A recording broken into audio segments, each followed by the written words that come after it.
Introduce yourselves, gentlemen. Who wants to go first? Well, my name is Kanashi Bomanito, and, you know, Google sucks. It does suck. Google does suck. You're absolutely right on that one. Um, so the Uh, question is, who wants to go next? I'll go next. Okay. Dragon Swords 15, and as I always say on my channel, back from the past into the present. That's a fairly interesting intro. So here I am. It's me, Mr. Red Fox. It's another episode of BS Busters. This week has been very interesting in terms of bullshit that we've been having to deal with. And at the end of the day, I mean, there's nothing I can say except it never ends. The bullshit never ends. It's eternal, if you will.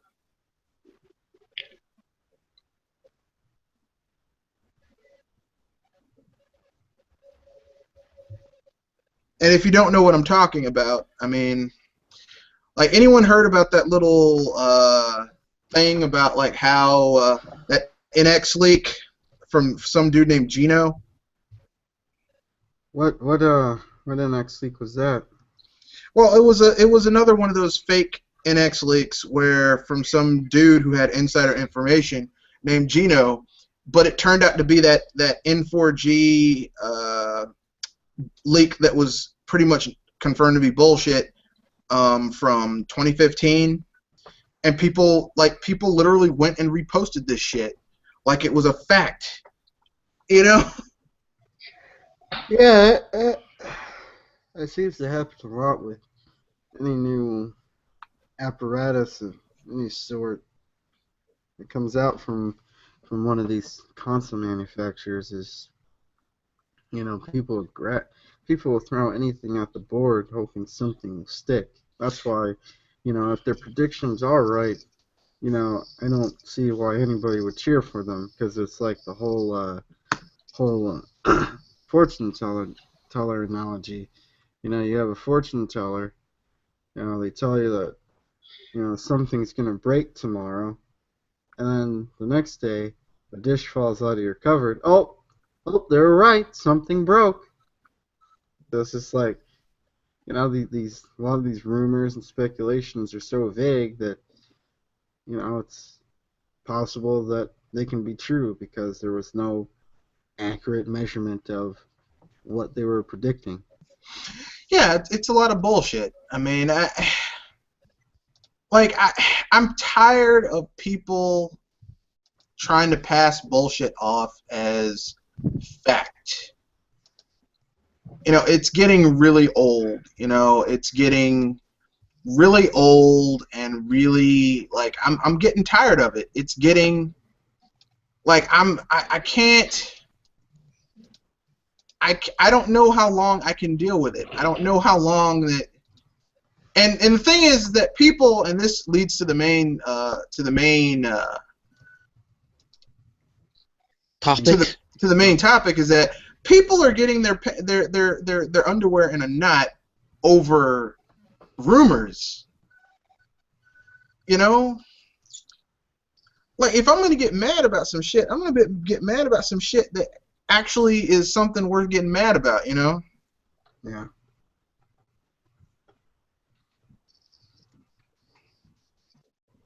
Like, I'm not gonna get mad because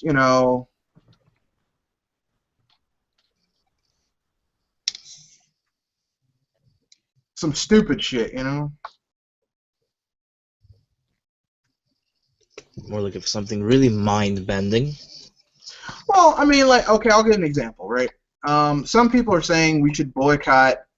Well, they're not saying they should boycott. They're not getting Fire Emblem Fates because some content was deleted or changed, and some characters' personalities were revised, right?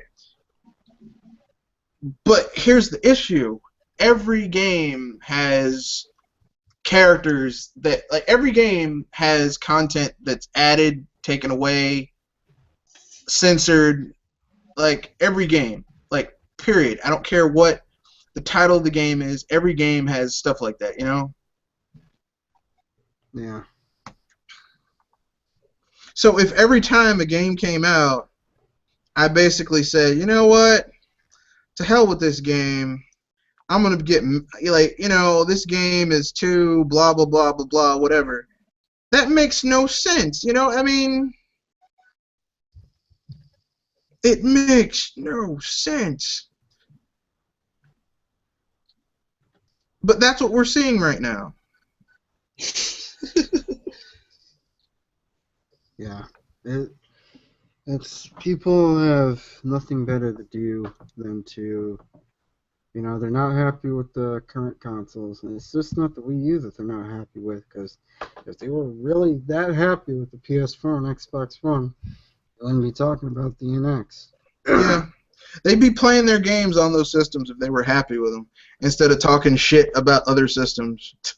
So you mean to tell me that they were so disappointed of those two consoles, now that they're going back to the one so-called irrelevant company and basically be on their knees and find out what the next generation of Nintendo's console may be?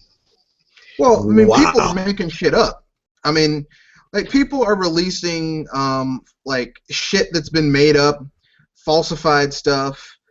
Like, I mean, I've never seen people make up shit in order to, you know, I mean, they're literally making stuff up. It's creepy. Yeah. I mean, Yeah, it goes because that makes no sense. It's like, if you don't like something, like, I wouldn't like. I mean, I'll keep it real, okay? Everyone knows I don't like the Xbox division. I think it's a garbage division. I think it's a garbage system. But I wouldn't, like, you wouldn't see me making up some shit, leaking shit, leaking rumors in order to hype people up about that system. Be like, it's the Xbox. Congratulations. If you like it, whatever. You know. I mean, you know, whatever, you know, if you like it, good for you. If you don't, you know, the next Xbox prototype has been leaked, and it's gonna be a Steam box. Like, you wouldn't see me do some shit like that, you know? You really think they're gonna come out with another like Xbox console, or they're just gonna like that's the end of it? Well, I think that if Microsoft wanted to release like another thing of hardware, I would think the only thing they could do would to actually make it more like a conventional system. They would have to make it more like a Steam box, which, because I mean, hardware wise, the Xbox has not been doing well. Like, they spend a lot of money developing a system, but they don't really make any money back after the fact. You get what I'm saying? Off of the hardware and the games. So it would make sense that if they want to continue to serve those people who want to play Xbox games, but they don't want to, like, Microsoft doesn't want to lose tons of money on the hardware, it would make sense for them to say, you know what, let's come up with a Steam box-like solution where you plug it in, like you plug in an Ethernet cable from your thing, and it's an Xbox thing, and that's it. That would make a lot of sense, you know? I mean, would like Microsoft like get a lot more profits if they like put like pretty much all their titles like multiplats like PS4 and Nintendo and publish it? You mean if they made if they put their first party IPs on other people's hardware And publish it, so they pretty much get the profit. publish it themselves? Well, I mean, they could. I mean, the thing is that would Microsoft do that? Like, I don't know if they'd have the balls to do it. That's the thing. Like, I don't,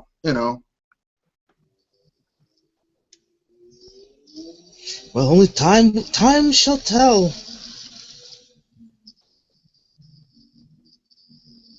I mean, they could. I mean, I don't know. It's Microsoft. They're capable of many things. You make it sound so devious. Well, if you do the history of Microsoft, They aren't. You know, look, listen. Microsoft is not what I would call the most uh, friendliest company, if you would. Oh, put it that way. But I mean, I'll give you an example. But I have a question to ask the panelists here. What are some legitimate gripes you might have with a video game company? When I say legitimate, I mean it's something that genuinely bothers you. It's not just what you would call a nitpick or something like that. Like genuinely, you're like, you know what? They really need to fix this. I think my gripe is why some of these companies don't bring the special edition over to the U.S. You know, they bring the bare bones game and that's it, but everybody else gets the special edition. That's my complaint. Yeah, So there's some cool stuff that comes with those special editions, but we don't get it. Nope, for whatever reason. I could understand that. I can roll with that. I'm feeling that. Anyone else got a legitimate gripe? My legitimate gripe is when a game that I was actually hoping um to get, and it turns out that that game I can't, excuse me, I can't do anything with it. I can't even play unless I need an internet connection. That's basically the company telling me screw you. Like F you? Yeah. Too Yeah. bad for you, buddy. You better just deal with it. Adam Orth. Hashtag deal with it. Dragon Sword. You got anything to say? I think there's like that one time, like with Watch Dogs, like they like keep on dealing Wii U. It's like, oh no, we're gonna like take advantage of the gamepad and stuff, and they really didn't. They So like when lied. companies, yeah, when companies just say they'll like do something, like I don't know if it's a promise or anything, they just don't do it, and get away with it. So I Now, can. now I if it's can. something if it's something that is not feasible, um, judging by circumstances or the time frame, but if it's something that really was, Just then people being lazy. like you just said, they basically lied. Yeah, but this is Ubisoft. I mean, we all know Ubisoft is shady as hell.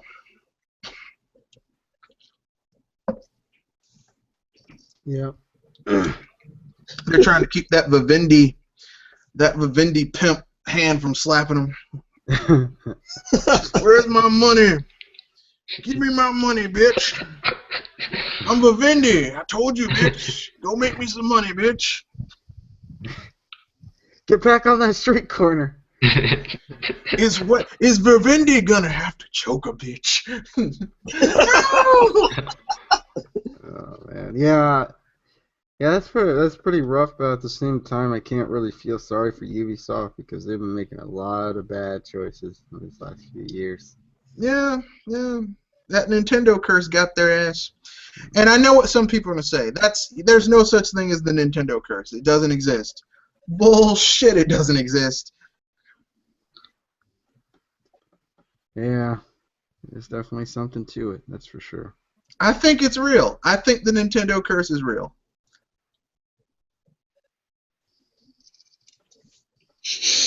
Oh my gosh. I really do. I really do think the Nintendo curse is real because everyone who fucked over Nintendo in a business deal, something bad happened to them. Like, like everyone who did it, every company that did a deal to basically, like, only made their games for Sony's platforms. In the beginning, they made a lot of money. Like, they did. But then as time went on and Sony started moving their platform away from that audience to another audience, they started losing buku cash. And now they're in trouble. So, I mean, what's going to happen next? Yep. Who knows? I mean, what would happen if Ubisoft were to go away? who would take their IPs, what IPs would they take? Is Vivendi going to buy Ubisoft and have a control over their IPs, or? Oh, that's definitely a scenario waiting to happen. They Or are they just don't gonna stop us. buy and then sell off Ubisoft IPs to various organizations at a premium? Well, I don't know what's going to happen, but I tell you this much: if Vivendi is able to take over Ubisoft, they're going to be like Wayne Brady with those bitches in that thing. What Ubisoft? This Benjamin's lonely. Ubisoft. What's wrong with you? Can you imagine? Is Vivendi going to have to get out and choke a bitch? Do you imagine how humiliating it would be for somebody to buy your company and then chop it up and then sell it to other people? And it was a family company. Like Ubisoft is a family company. It was started by the Guillemets, and like there's 3 of them. There's Yves, his brother Michel, and the third one I think Paul or Jan or some shit like that, and Jean. I mean that's some foul shit to have. Because here's the thing: Vivendi's foul as hell. Okay, they bought companies in France and jacked them up. Like, they're but that's what they get for being douchebags. Sorry. Too bad.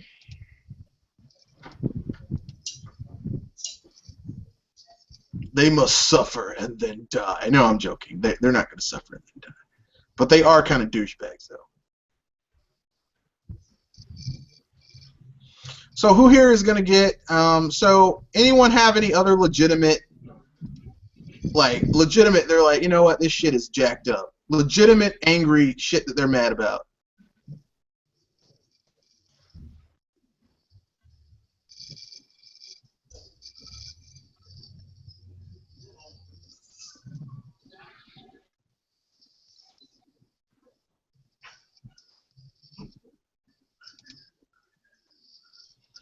Come on, someone. I mean, like when when I was like playing Xenoblade and stuff, there were like some parts that were like glitchy that I couldn't get out of, and I had to like unfortunately didn't have a quit menu, so I had to press the home button, close software, and then just enter. So that was kind of annoying. That only happened like a couple times though, so. Okay, fair enough.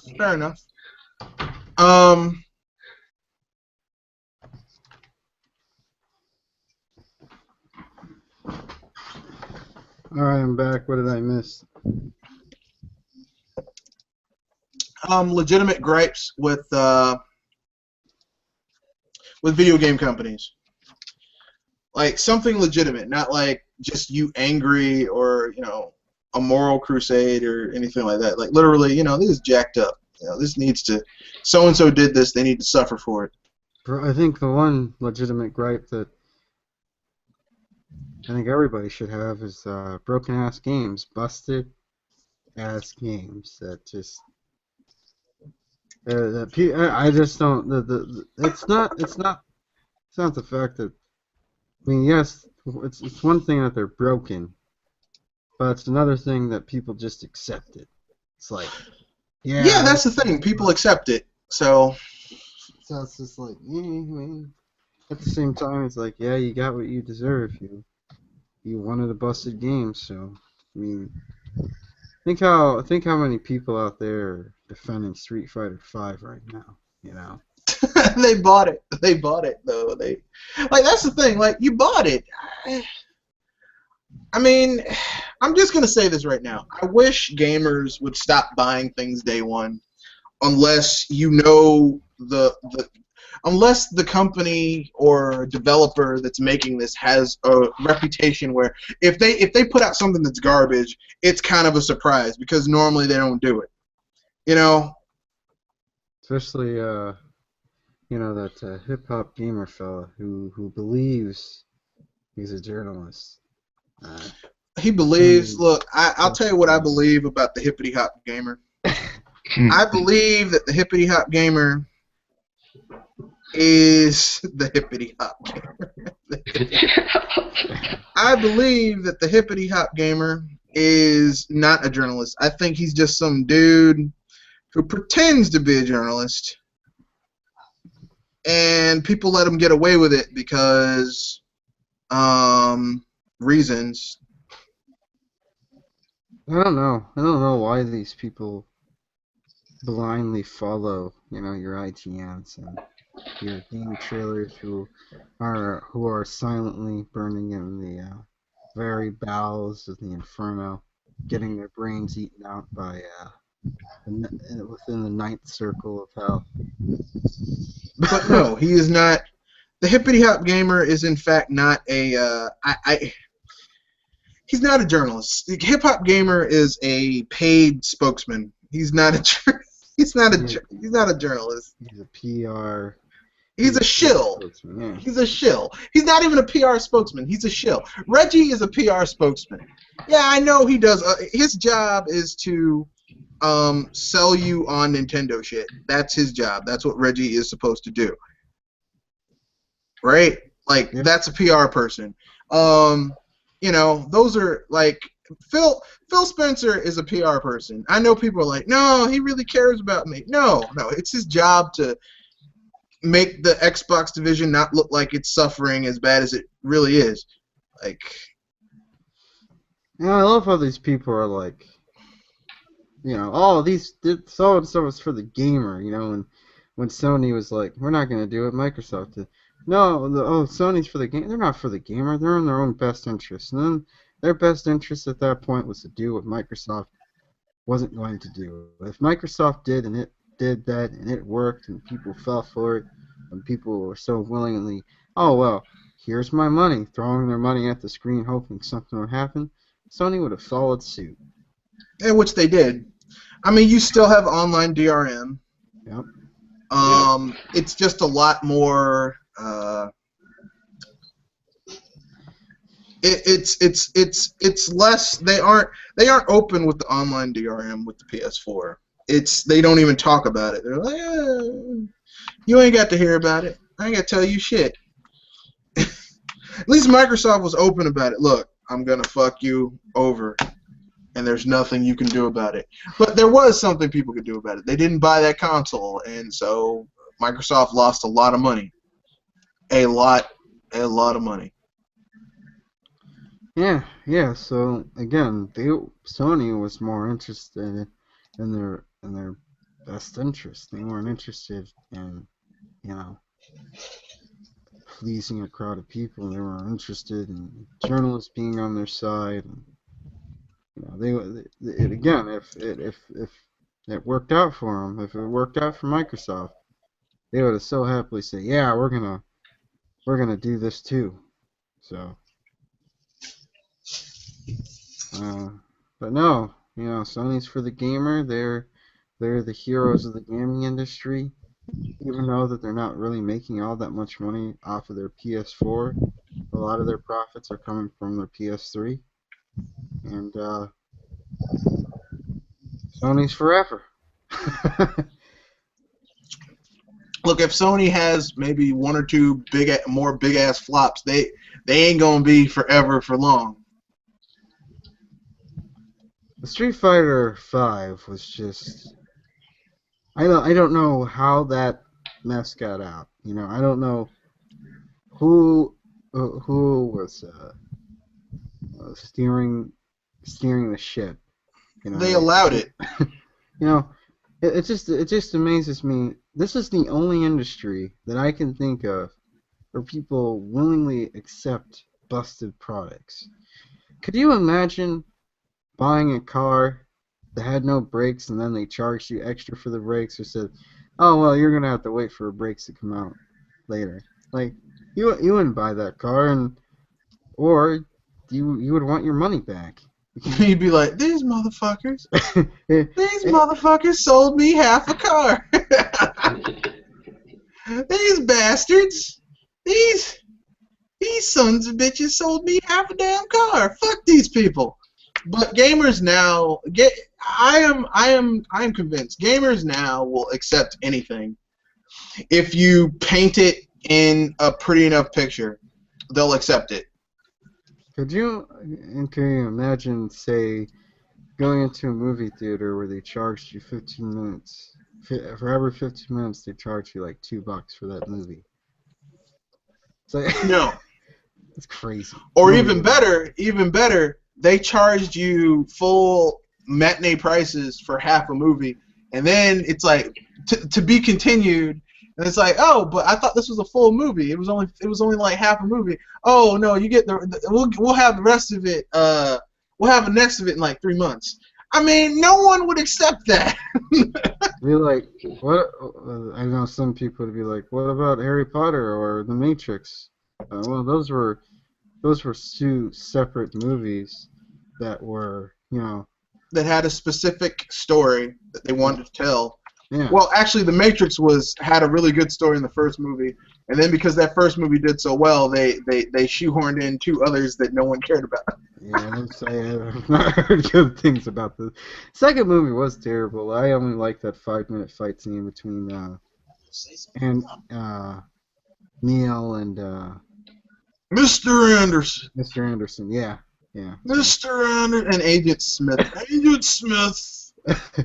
I have nothing to say to you, Mr. Anderson. Whatever. Anyway, so yeah, I'm a huge like old school RPG fan. Unlike what many people may tell you, but I get what you're saying. Like, people just don't understand that, we gamers now will accept things that we did not accept back in the day. We didn't accept it. Like, let's bring up Netflix, for instance. When they were raising their prices, people weren't happy. People weren't happy, and they're like, nope. But they paid it anyway. But here's the thing. Here's the difference between Netflix and other people's complaints. Okay. Yes, people were not happy. It went from like $7.50 to like $9, like 8 something to like 9 something to now it's 10 something a month, which seems like a lot. But then you think about it. You have access to at any given time like 10,000 movies. No, like 20,000 movies. 10,000, like 8,000, 80,000 shows. I mean, you get a lot of content. Oh yeah. $10 a month. It's like, damn, this is. I mean, I can't get that mad at $10 a month, and I get access to entire libraries of shit. Compared to what you pay for your cable providers, that you only watch about 2 or 3 channels. Well, you're paying hundreds of dollars a month. Well, I mean, I watch a lot of stuff that's on cable, and for me, there's certain things that you just can't, that cable can do that Netflix can't. But my comparison was going to be, look at Blu-ray, right? Like Blu-ray, like even now, a cheap Blu-ray is like $15-20, and I get one movie, or maybe a season of a TV show for $15. For the price of a month and a half of Netflix, I can watch thousands of movies. Yeah, I mean, you're getting ripped off if you have Blu-ray and you don't have Netflix. Netflix is a cheaper alternative. Problem, yeah, Sony won that format war, which is funny. But it was a completely worthless victory because Netflix came along. It was a Pyrrhic victory.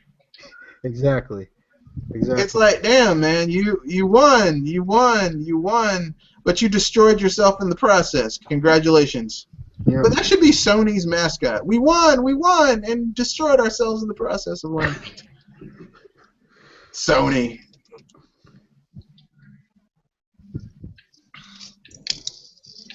But yeah, I totally think that. I think people are way too quick to just. Whatever. So, Triple M has a topic that he wanted to bring up. Oh, nothing. It's not anything special. It's just that I was looking for some YouTube vids, and they showed an article on Game Informer, and the title, or should I say the subtitle, is. It actually got me interesting, and when I read it's about Star Fox Zero. Uh-huh. And it's titled Star Fox Zero has or subtitle, Star Fox Zero has been drastically overhauled following fan criticism.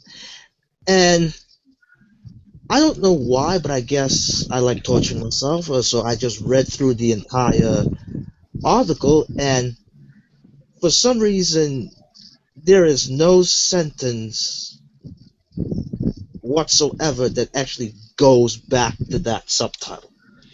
That makes sense because because Game Informer is full of shit. But we already knew that. Well, that's the thing about journalism. Really, this doesn't apply to gaming journalism. This just applies to normal journalism in general. They'll have a title, and they'll assume that you'll just look at the title and create your own fantasies from that title, and then you'll read 2 lines, and then you'll be like, well, this is the truth, so it must be this way. When if you read the article entirely, that's not what it says at all. Yeah, I think it was Liger in Duo who said that people aren't reading these reviews because they'll say this game is ass. It's like this game they'll have all these negative things about a game, and then you read the overall review, like the score, and they're like, this game, the pacing is terrible, the graphics are bad, there's a terrible glitch that causes you to fall through the floor. It's a 4 out of 5. What the hell? But now, in this same article, now he was talking. The chap was talking or was writing about his experience with the games,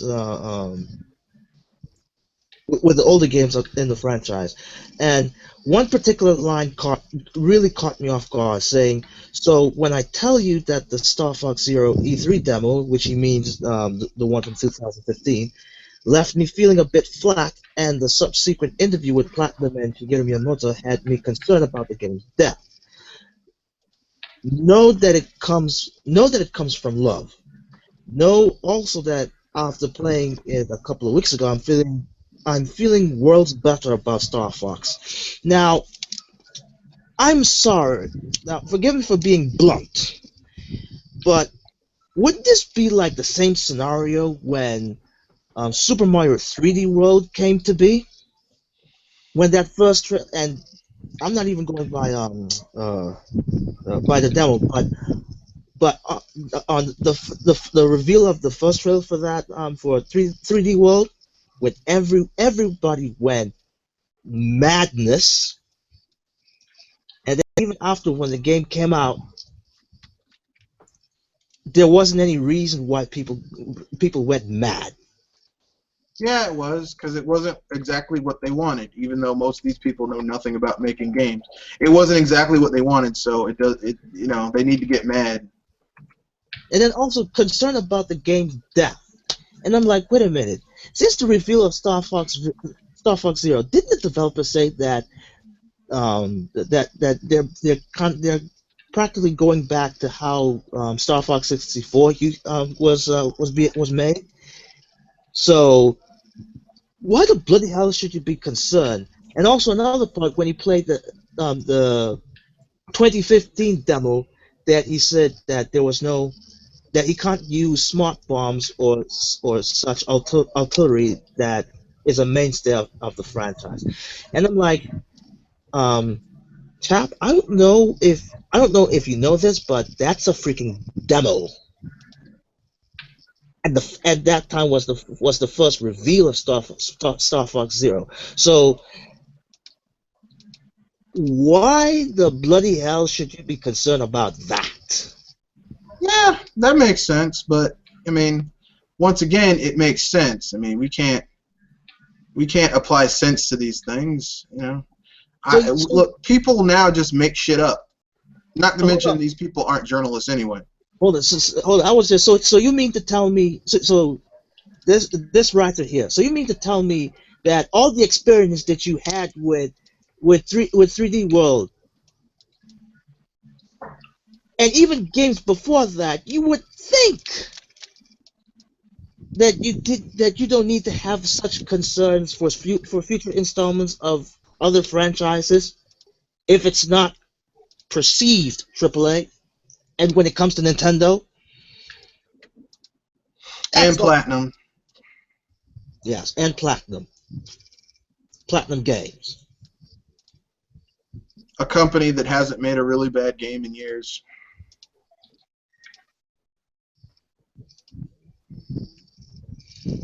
I mean, it's like people have repressed memories or selective memorization or something like that. And man, I thought, like I said, as I've said countless of times, I thought I don't even have a freaking degree on these things, and yet I'm seeing mistakes you guys are making. Well, simple logic dictates that they don't know what the fuck they're talking about. Or did I take that too far? No, apparently it's not far enough. Oh, was that too far? It's like I went too far because I actually said something that made sense, and we can't make sense around here. We like to make shit up because that's what we do. And the whole thing with no Zelda Wii U announcement or information. Jesus, they told these people that they were not. Never mind. Whatever. I'm gonna leave it alone. I'm a Zelda fan myself, and I really did not expect any information of Zelda Wii U, since, like you said, it clearly states. And believe me, when they talk about Zelda Wii U, they're going to use that's going to have its own dedicated direct. I mean, let's keep it real. Either that, or they're going to talk about it at E3, because that's their big holiday game this year, probably. I think. Yeah. Oh, speaking about E3, we're barrel rolling on that one. It appears that we have yet another company that wants to that ditches out for this year's E3. Yeah, because I mean, I've said this before. E3 is a big circle jerk for these companies, and it doesn't mean anything. People get mad when you say that because how dare you say something that makes sense? But E3 doesn't mean anything. It's useless. Its meaning has been long lost. You know, it doesn't mean what it used to. It doesn't have the same symbolism. It doesn't mean what it used to mean. Like it's a joke now. But yet here's the thing that's it's kind of a conundrum to me. Which, by the way, this latest company is actually Disney Interactive. So Disney Interactive, Activision, EA, Ubisoft is gone as well, right? Or foregone E3, right? Well, I think so. I mean, they have nothing to show. Like Okay. literally, like the big games that are supposed to be coming out from a lot of these companies, they have nothing to show. There's no Disney Infinity 3. They're gonna continue to support 2.0, or is it 3.0? Like the next iteration of Disney Infinity isn't gonna be done. So they have no reason. They have nothing to show. Which I'm actually surprised that Disney done that. So I was like, oh, you guys finally learned a lesson. But I digress. I just wanted to say this: all these companies that foregone E3, and yet when Nintendo said that they're not going to do a live press conference, everyone went ballistic, and yet they were still present at E3. They just didn't do a conference. So, but all these other companies that said exit stage left, they're not even going to be, or they're not going to be present at E3. No one got crazy. No one questioned it. So I'm like,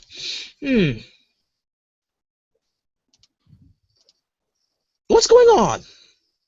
It's like the one company that people keep saying that is irrelevant.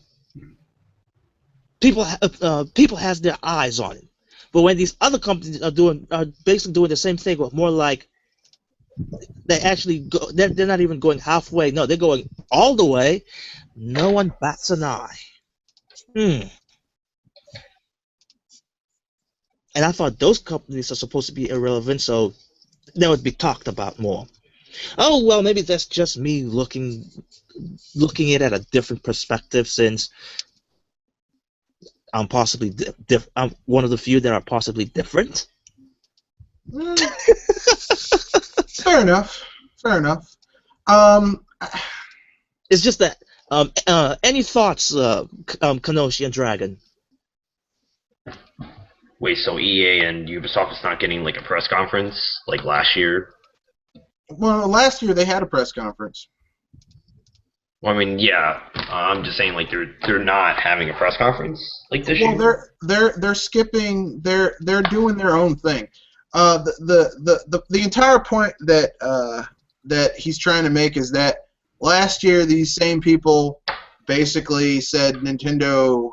Well, when Nintendo said we're foregoing E3, everyone's like, this is terrible. How dare they do that? They didn't have an E3 presentation. And yet they were still pressing. And yet they were there. It just wasn't what they thought it should be, because that's how people work nowadays. And then with these other companies that's basically buying out, that's actually indicating that they themselves are not going to be present at E3. Yeah, like Red Fox said, they're going to do their own thing, live stream, but possibly not at E3. So thoughts, gentlemen? Sorry, what was the question? Yeah, Nintendo wanted to do that digital event.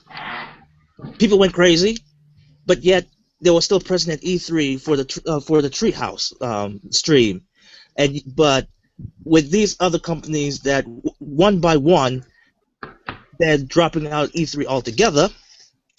That means not having a press conference or not being at E3 at all, and yet no one bats an eye. What's up with the double standard? Yeah. I didn't want to say it. I didn't want to say that one, but let's go with that one. Yeah, it's. I think there's one aspect. Oh, go ahead, Dragon. I mean, like this sort of thing happened like last year, or even like 2 years ago. Like there's nothing to really add. It's just that.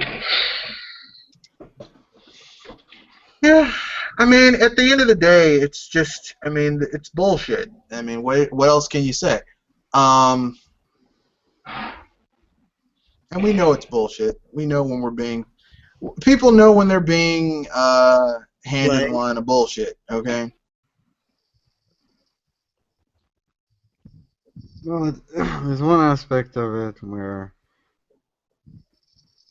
people weren't used to the idea of a company leaving E3.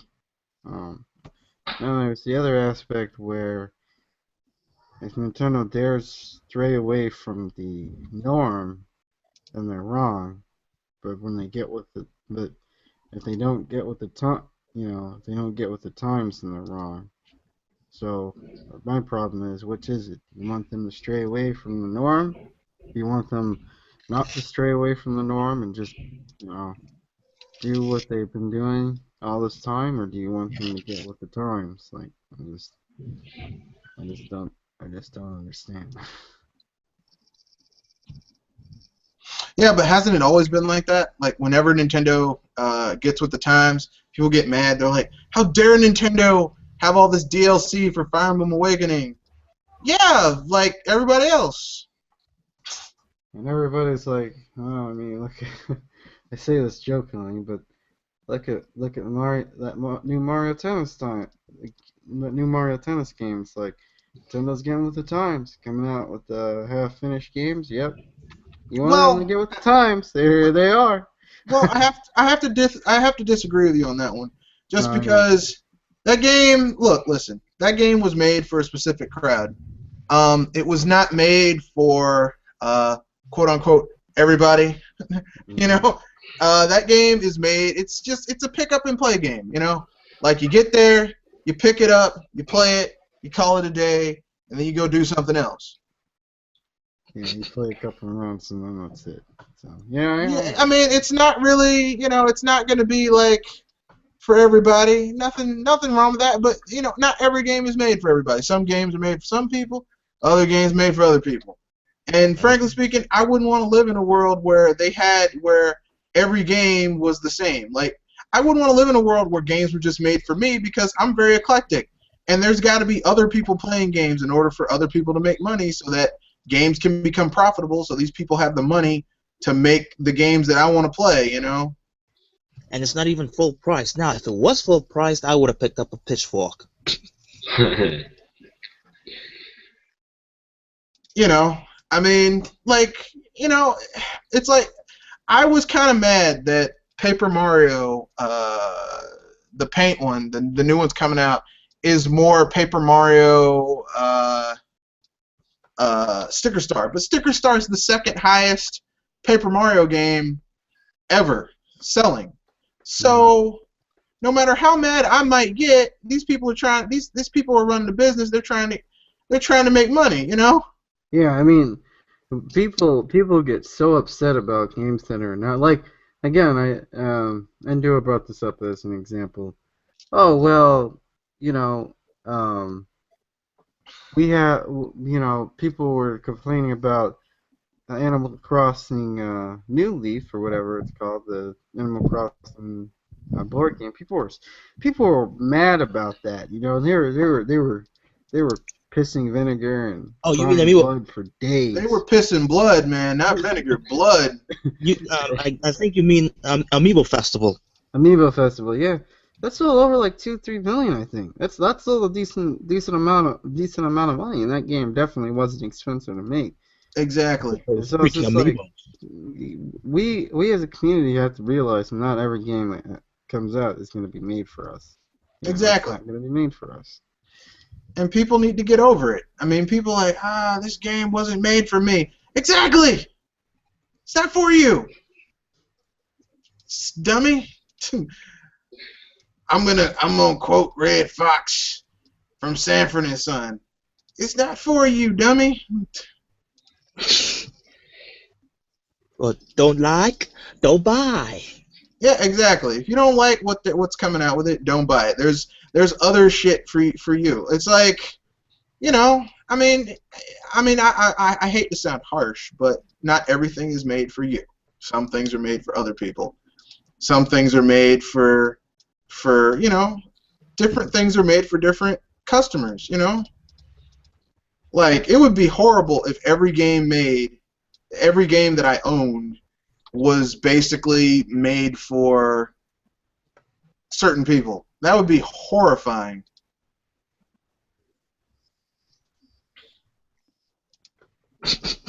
Yeah. I mean, could you imagine a world where every game was made for people who like Call of Duty? That sounds like gaming hell right there. I really cannot imagine that. Call of Duty. Call of Duty, which sounds like a word about toilet humor because it's duty, Call of Duty. Duty calls. Duty calls. Duty. Unfortunate, but true. Don't you want to play some Call of Duty? Not particularly, no. Not with you, at least. I don't want to play Call of Duty.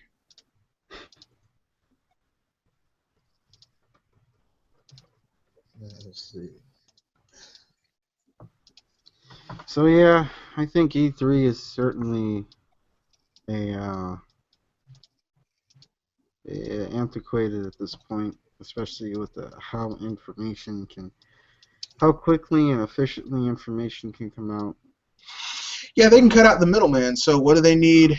If I can cut out the middleman, what do I need you for? Well, I can definitely say that this year's E3 is going to be very, very bloody. Boring. No, Nah. it's going to be interesting. I think look, the only good thing, the only thing that sounds like it's going to be interesting at this year's E3 is that I mean, Nintendo's going to talk about what the NX is. That's about it. Like, there's nothing else really interesting coming out of this year's E3, I don't think. Because Microsoft ain't going to talk about shit. They might talk about how they're bringing more titles to the Xbox, to the PS, you know, whatever. Yeah, I mean, not to the PS, whatever. To the Windows 10. Yeah, the Windows 10 to PC. That's about it. yeah, it's gonna. I think Sony's gonna be terrible this year because I think they blew their load last year. Well, Oh they got no, nothing else to talk about. Shit. no, I don't think so. Now that there's no more fluff with third parties having their own conference, they're all going to be shipped in Sony's conference. Because, you know, Sony doesn't have much to show. And I didn't mean as in they have zero things to show. No, they just need the fluff from the third parties. I mean, and the third parties are moving out, so, like, EA, there's going to be another Battlefield. There's another Star Wars Battlefront. This one will probably be a little bit better. They might show some Dragon Age, or not Dragon Age, Mass Effect Andromeda. Maybe some of that. You know, nothing that's really going to be like, wow, this has changed my life around.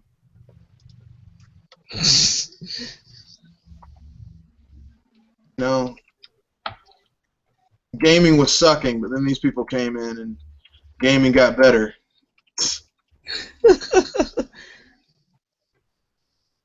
And I'm saying this is, Yeah. I don't know. I mean, like, for Sony, they haven't, like, revealed any details for like the rest of the first party, like, studios or like making like future PS4 titles. So I'm gonna like see like if they're even gonna show it like this year. Because I mean, like, people were like waiting and waiting and waiting, and it's like, you know, what titles are they? They might show Uncharted 4.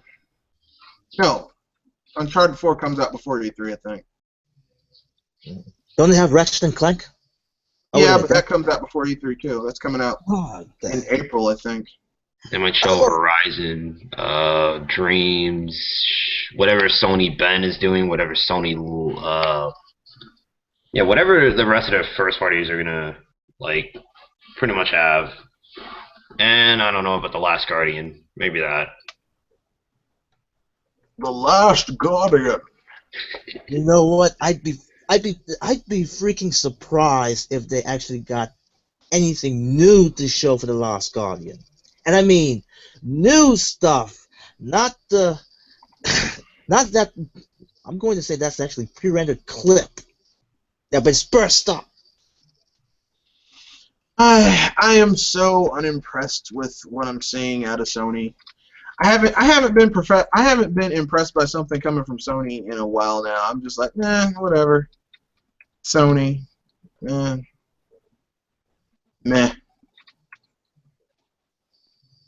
But hey, here's another topic I want to bring up. And mind you, this is a rumor. Kensuke Tanabe and Retro no longer on good terms.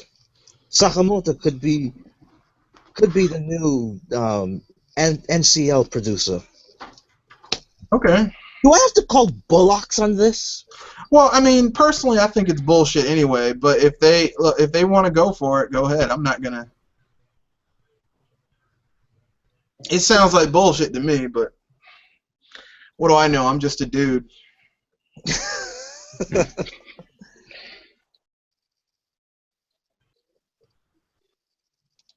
Sounds like horseshit to me.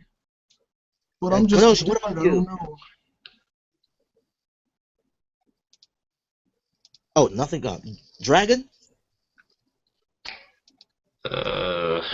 Yeah, I'm just gonna put that out there. Do you guys really like like based on like I guess if you like want to kind of assume, really think the NX is really going to replace the Wii U and 3DS. I mean, they haven't announced it, obviously. I'm just like, well, I mean, you've spoken about the elephant in the room. Like at this point in time, it would be bad business for Nintendo to basically say fuck you to the people, to the 13. Like I'm guessing by Christmas, because you know when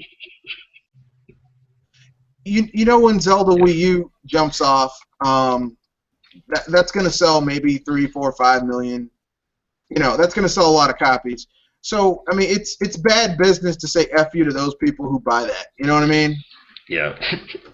So, I mean, I don't know. Like, I mean, clearly there are some people who are going to think that Nintendo is going to do that, even though that's really bad business.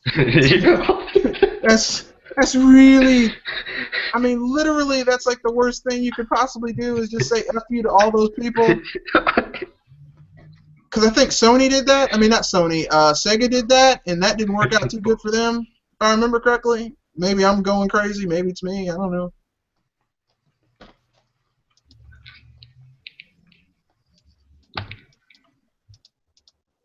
Oh, yeah, So I don't know. Anyone want to jump on that topic? What was with that like AMD like next gen, like next gen consoles or something like that, like till 2018, or is that something else? I have no idea, man. I can't. There's so much bullshit in gaming nowadays. I can't keep up with all of it. Anyone else want to jump on that topic? So what topic? Just the guy having problems with retro? Yeah, the first one was what's with the rumor that Kensuke Tanabe is had issues with retro, and that's why he's no longer working with them. I don't work there. That's one thing I have to say. So how I don't know. And whoever wrote that, do they work there? So if they work there, they're probably about to get fired. Yeah. They better update their resume and put it on wherever developers or people who work in the video game industry put their resumes. They better put that shit there because they about to lose their job. Oh, Yeah. guess what? This news came from Liam Robertson. And mind you, it's a rumor. He about to lose his job. Yeah, because you don't just talk about business like that, or you don't talk about inside struggles within a business. It's just something you don't do.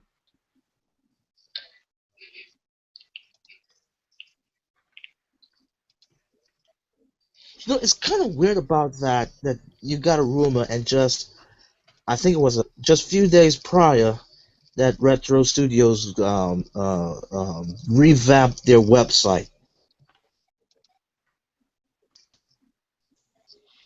Okay. I mean, like, here's the thing. Okay, look.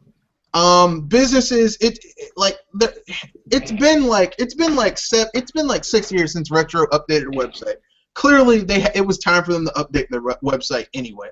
So, like, I'm not gonna be like, oh man, they had to do this. Yeah, it was about time.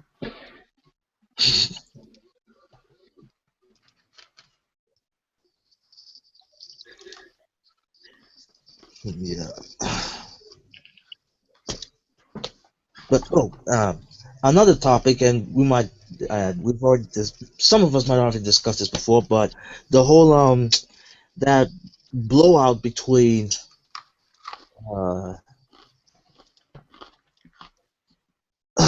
that chap from Epic Games basically cussing off the Xbox division of a certain project that they're working on. Yeah, And Why would you bite the hand that feeds you?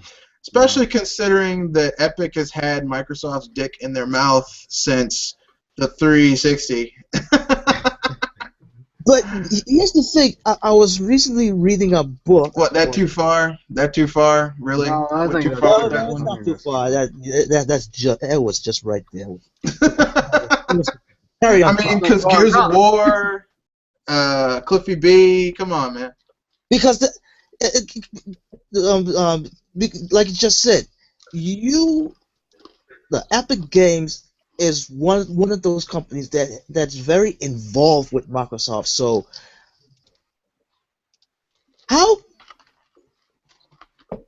I'm just lost for words. But then I've been doing some reading, and I kind of look at this situation this kind of happened back when during the 80s, or was it the 70s, that Nintendo and Namco was having their beef, or the CEOs of Nintendo and Namco was having their beef at the time.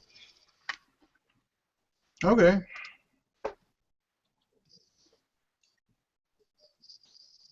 I don't know. I don't know if there's some struggle going on between Microsoft and Epic, but Epic hasn't made a game in like the last, after Gears of War 3. They haven't made a game in a while. But aren't they making that new Gears of War that they showed last? Yeah, they're making a Gears of War. They made Gears of War Ascendance or whatever. It was Gears of War Judgment. It was like a prequel to the Gears of War series. Like that was it. Like Epic are one-trick ponies. They haven't made an Unreal game in years. No. That was Black Tusk Studios that's making the new Gears of War. Microsoft owns the Gears of War license. Oh, that's right. That's right. Well, Epic ain't doing shit anyway. But then what made this pop off even more stupid to this person is when he basically did a follow up to retract his statements. Well, he had to, because he basically just looked like he was stupid. Not to say, now, I'm going to keep it real. Not to say Microsoft isn't a foul-ass company. I'm not gonna be like, oh no, Microsoft's never done anything fucking shady. They have. It was basically the plan of Microsoft assimilating their Xbox division with Windows OS. So I was like, they're already gonna do that. Yeah. That's the only way. Like that is the only conceivable way that the Xbox division can turn some type of profit for Microsoft, or at least break even, is if they do that. Because, I'm going to keep it real for you people who are Xbox fans and think the Xbox is going to continue to support that system. And I know what some people are going to say, but Nintendo's losing money has less units sold than the Xbox One. Here's the difference.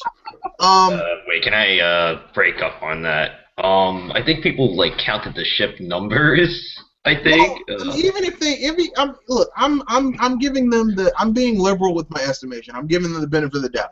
Even if you count the ship numbers, which Microsoft won't even tell how many numbers they sold or shipped now because it's a moot point. They're still Microsoft is losing money on every unit sold of the Xbox One. Nintendo is making money on every unit sold of the Wii U, and they're making lots and lots of money off of the software sold.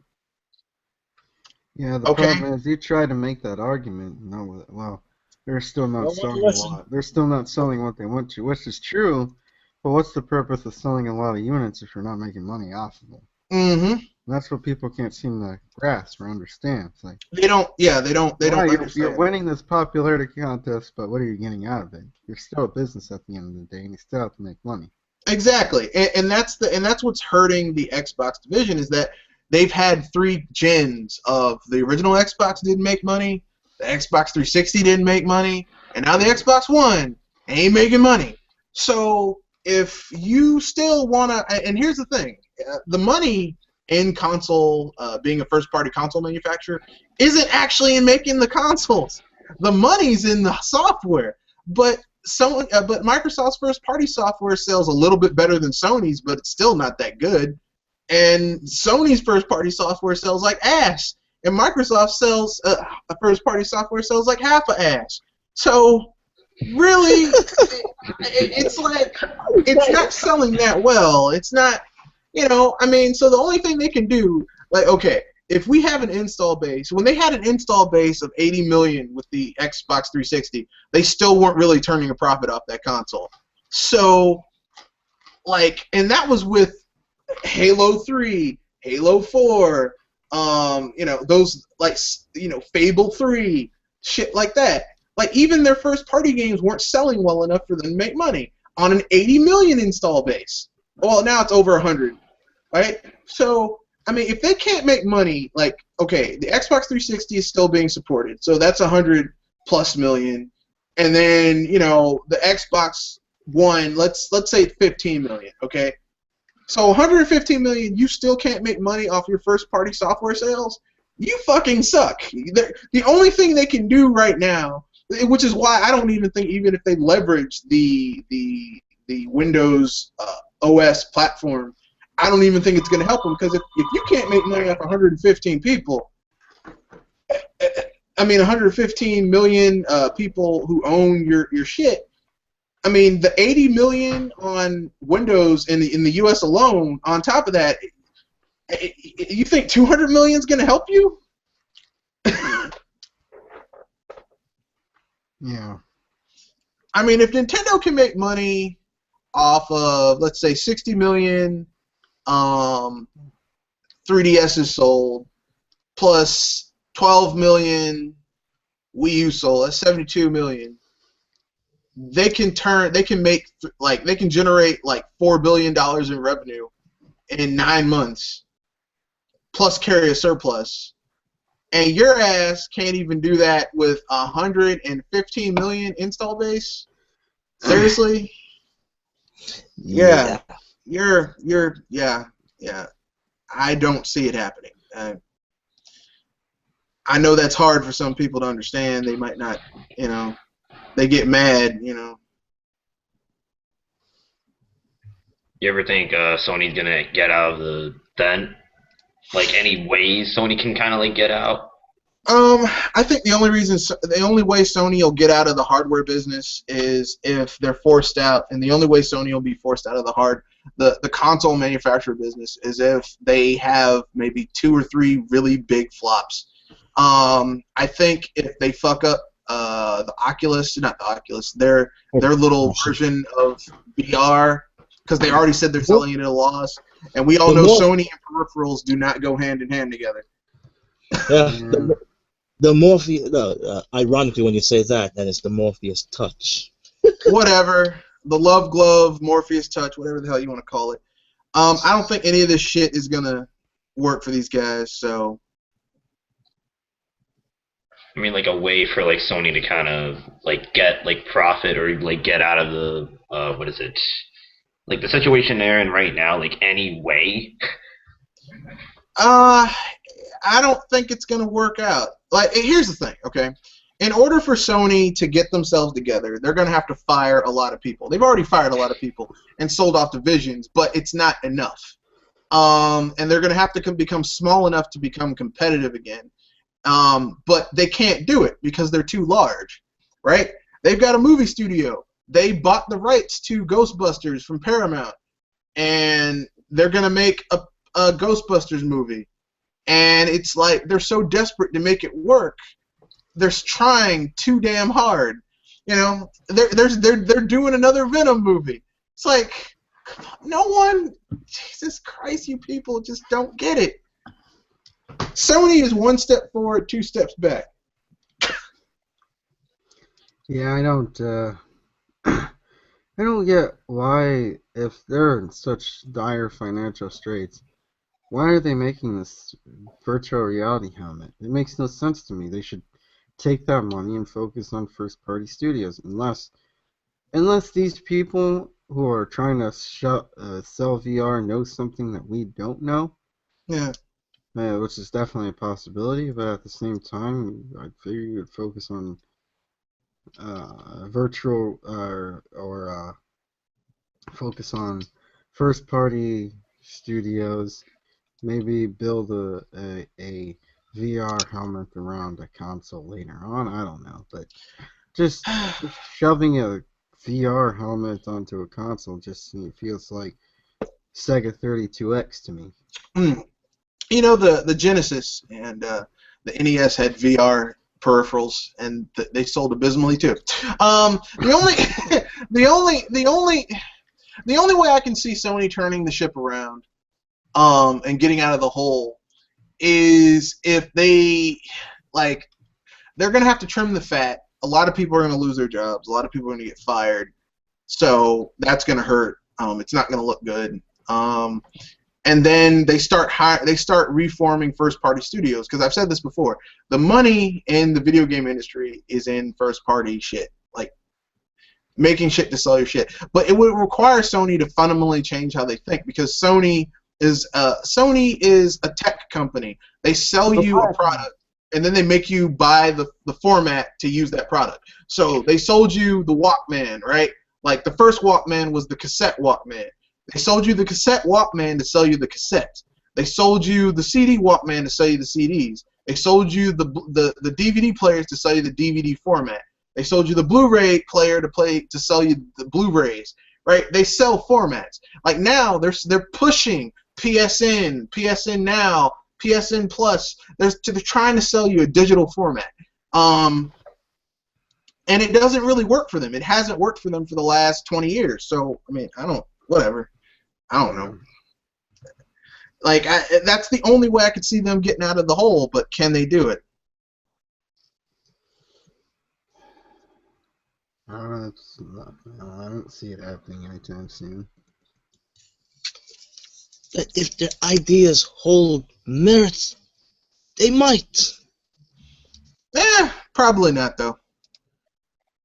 Unlike Michael Pachter, I don't think Kaz Hirai is a great leader. I think he's a douchebag.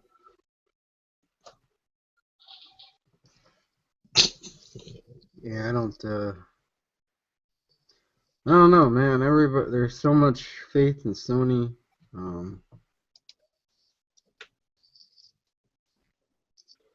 And I don't know where. You know, they're winning this popularity contest, but at what cost? Well, they certainly aren't making money.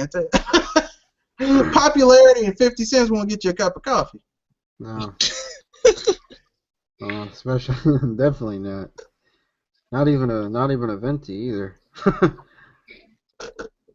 But yeah, it's sad state of affairs. Too many bad mistakes were made, and you know they think the PS4 is going to save the company. At least, you know. No, it's not. No. The PS4 is like, the PlayStation division is making money, but not because of the PS4. It's making money because the PS3 has finally reached a point where they've gotten manufacturing costs down enough to where, like, those, like, they're almost like, it's cheap for them to make them, so they aren't losing money on it, and their games coming out for that system, people are still buying Sony first-party games for that system. That's why they're making money off of it. But it's very, like, the Sony PlayStation division maybe made $200 million last year, which is nothing. And I know people. Okay, let me put it this way. To me, $200 million is a lot of money. To a company the size of Sony, $200 million is nothing. Like, they wiped their ass with $200 million. You know, I had to light my cigar. I didn't have a match. I used this $200 million. That's basically. That's not a lot of money. Yep. You know, now Nintendo last fiscal year generated, just by themselves, like $4 billion in revenue. That's U.S. dollars, not like in yen. It's like 400 billion, but in U.S. dollars, like 4 billion. That's shit. That's a lot of money. That's a lot of cash, man. Now that's an amount that Nintendo can actually wipe their buttocks off, but you know they're a reserve company. So if they look, that's like you walk in and just throw money at somebody. Just be like, look, I'm buying your house. No, you ain't. Okay, how you want all this shit that's in the house with it? That's the type of money. Yeah, you see, 200. And here's the thing: Nintendo has less than 5,000 employees. It's a very small company.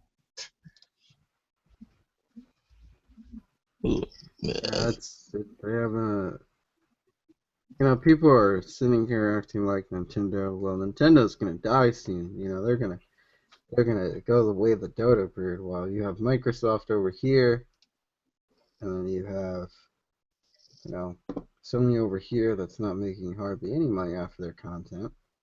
And they are saying like, well, Sony and Microsoft are doing well because they're selling a lot. They don't look at the profits. And they're squeezing off the PlayStation Now and the Xbox Live. Well, I mean, let me put it this way: there's an old saying that perception does not equal reality, right? So your perception, what people are telling you, does not necessarily mean that's what's actually going on here. You know? Yeah. Pretty much.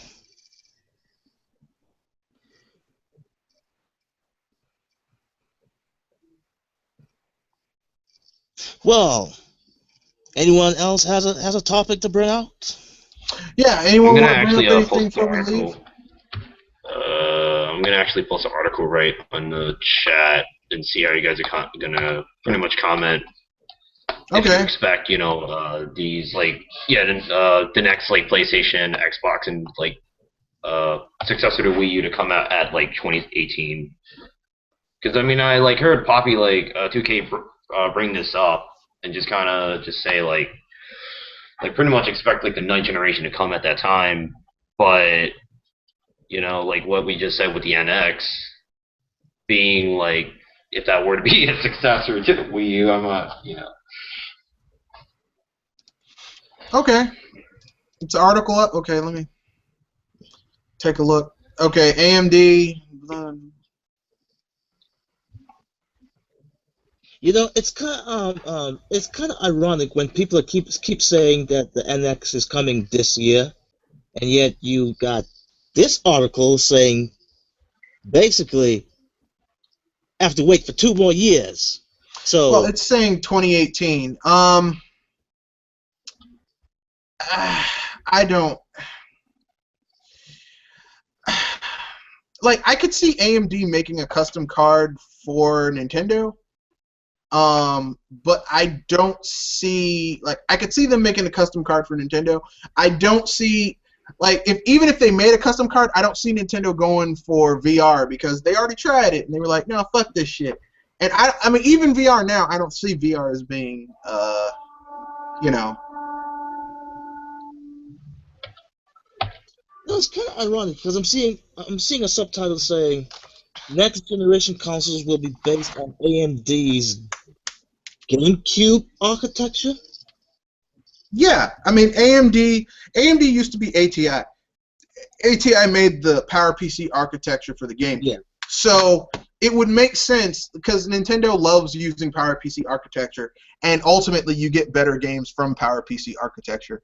And I don't see them changing that because they want they're entertainment company and they're really good at making games and they want to do what's Nintendo thinks what's good for them first. Third parties way down the list. They don't really, you got to get to their level. But then here's the thing I'm getting at. Since GameCube, the GameCube architecture, which basically, like you said, the PowerPC, and yet everyone wants Nintendo to go with the x86. Yeah, because this gen we've been getting great games that weren't broken using x86 architecture.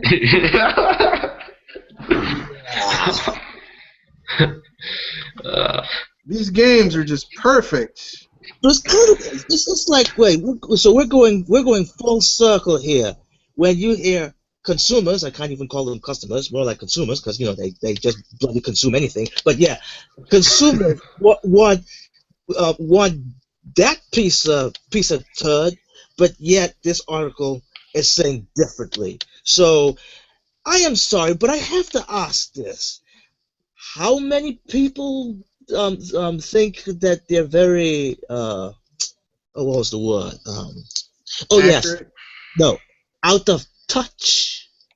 I think the only All reason. right, all right. This article's a dud because look at the first line.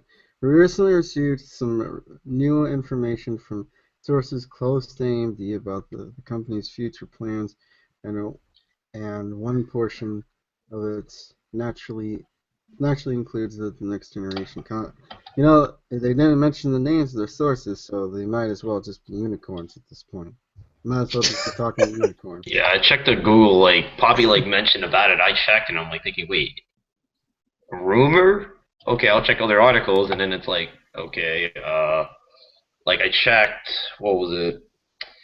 Like, basically, if AMD kind of, like, just, and it just said AMD plan, you didn't really, like, hear, like... Well, I mean, we know that AMD won the bid for the next generation of consoles. We know that much. That's a fact. But the thing is like, we still don't know what the next generation of consoles are gonna, because it takes years to make a console. It takes literally years. It's a time-consuming task. It's not something you just, well, I just threw some shit together. Well, that's why it bothers me that people are saying that the NX is an actual console, because it takes about 5 years for Nintendo to bring out their next console. So when they brought out the Wii U, they probably had at least some kind of 5-year plan. So they're not gonna bring out a completely half-baked console. Well, the Wii U came out, I want to say about 4 years ago. Yeah. So at the earliest, they would announce their next console next year. Yeah. I mean, they would bring it out. They'll probably announce it this year, but they'll bring it out next year. Because that makes sense. Yeah, yeah, they could announce it this year and then bring it out 2017, which seems more... That makes sense, yeah. Yeah, makes more sense. That's the original cycle. Yeah. 5 years, which everybody's like, well, Nintendo's a failure, they're bringing out their console early, but the seventh they're the only people fucking making money on their console. Shit. The seventh gen was a fluke. Like, that's something that never happened. Having a life cycle of about 7, 8 years before you bring out a console, that was unheard of. Well, the thing is that people need to realize that Nintendo always does things on their own time, and they always bring out their handheld first, and then they bring out the console later. So I think if they announce the NX this year, if it's a hybrid console, they're only going to announce the PC version of it, kind of, for lack of a better word. Oh, snap! Andu's here. Yeah, I'm here. How's it going? Tired as hell. I don't know how we got into here. This'll cheer you up. I got my Fire Emblem Fate Special Edition shipped to me today because Amazon's no damn good. And I gotta tell you, this game is awesome. It's the shit. It's great. I don't know what these people were whining about, because it's really good. You mean you're not bothered with the translation? They butchered this game. I'm like, well, what happened? What was taken out? What am I missing? And they can't tell me. They're just saying they took shit out. I'm like, I don't know what was taken out, so I can't say it was butchered. They can't tell you Pacifics because they don't know what the Pacific is because they don't speak Japanese. Exactly. Well, I know. When I ask the question, I'm like, they're just full of shit. There are things. I can't believe I have to bring this up again, but there are things in foreign languages that can't be translated into other languages. No, I'm gonna do a not of course not now, not in a while, but I think my next podcast that I'm gonna do is a Q&A. Just ask and maybe get people to get the lowdown on localization or doing basically like what my company do with dubbing and stuff, so people can understand and maybe ask some questions because people got a lot of things that they getting wrong. Look, man, you don't need to tell me. When I heard some of the things people are saying, they're like, they butchered this game. They did this. I'm like, you do realize that every work, like great work of creation that involves a committee and people set up for money has been censored or changed or had things changed. Like every book you've ever read, that was a great novel. It's been edited. Things were taken out. Things were added. Every movie, there's footage that was not put into the main run of that film. You know, like every game has had shit added, taken away. Right. Yeah. The only thing that kills me is like, it's not that, it's like, people forget that other than you got to make your product, you also got to go up against a board of, not like the board of like ESRB or the Child Safety Act or stuff like that. Like, they wanted to do, like, Nintendo, they wanted to do, what do you call it? The transformable arrow wings and stuff as an amiibo. Uh-huh. But it couldn't pass the board of the Child Safety Act to get, because it's too pointy or something like that, or too much. Probably have little parts that can come off, and some kid swallows it exactly, and that's why, and they canceled it because they couldn't get it past that form. And amiibos are set up to be children's toys. They're not set up to be adult toys. They're set up to be children's toys or not collections. So they had to scratch that plan, and that's what people also next thing people don't understand when you do it. That was one of the things I think again we need to do that, Red, like me and you, but just like I said, the timing just been shitty lately. How my company's running. I can understand, but I'm just simply saying that people are way too upset about all this stuff. Like, I've seen people, they butchered this game. I'm like, how did they butcher the game?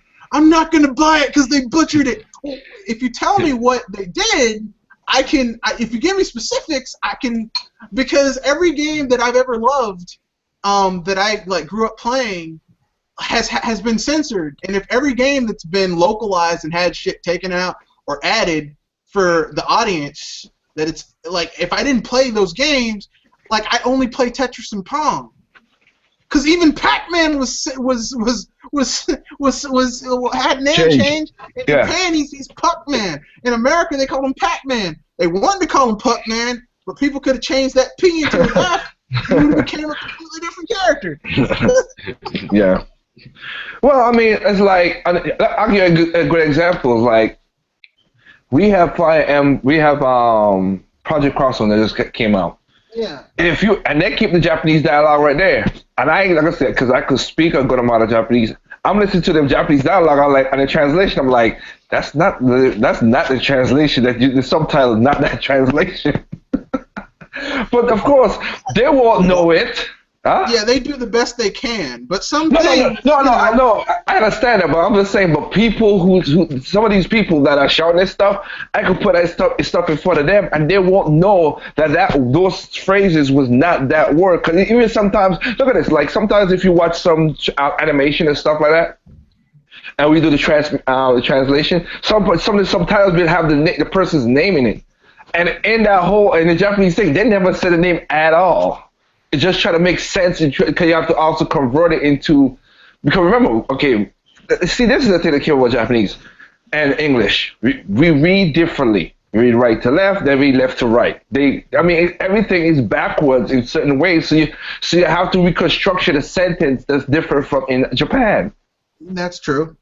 But people don't see that, so they just think, oh, it's going to be... You think this, as Triple M brought up on my podcast, you think the subtitle is the literal translation when you got the animation dub? No. Well, That's why I don't understand the people who are the whole... I understand it from a voice acting purpose, but like I don't get the whole fighting over sub versus dub, because you're still trapped in English. Well, if you understand Jap.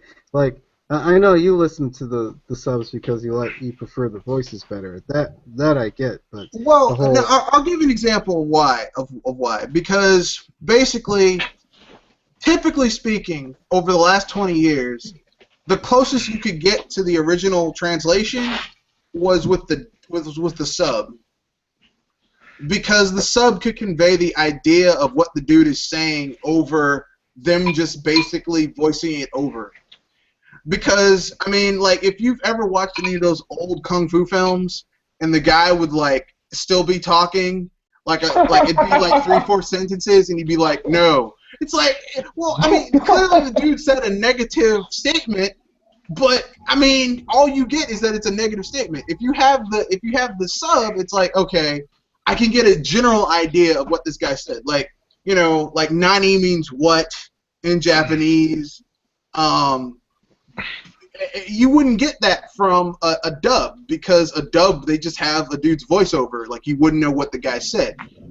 In that way, subs are slightly better.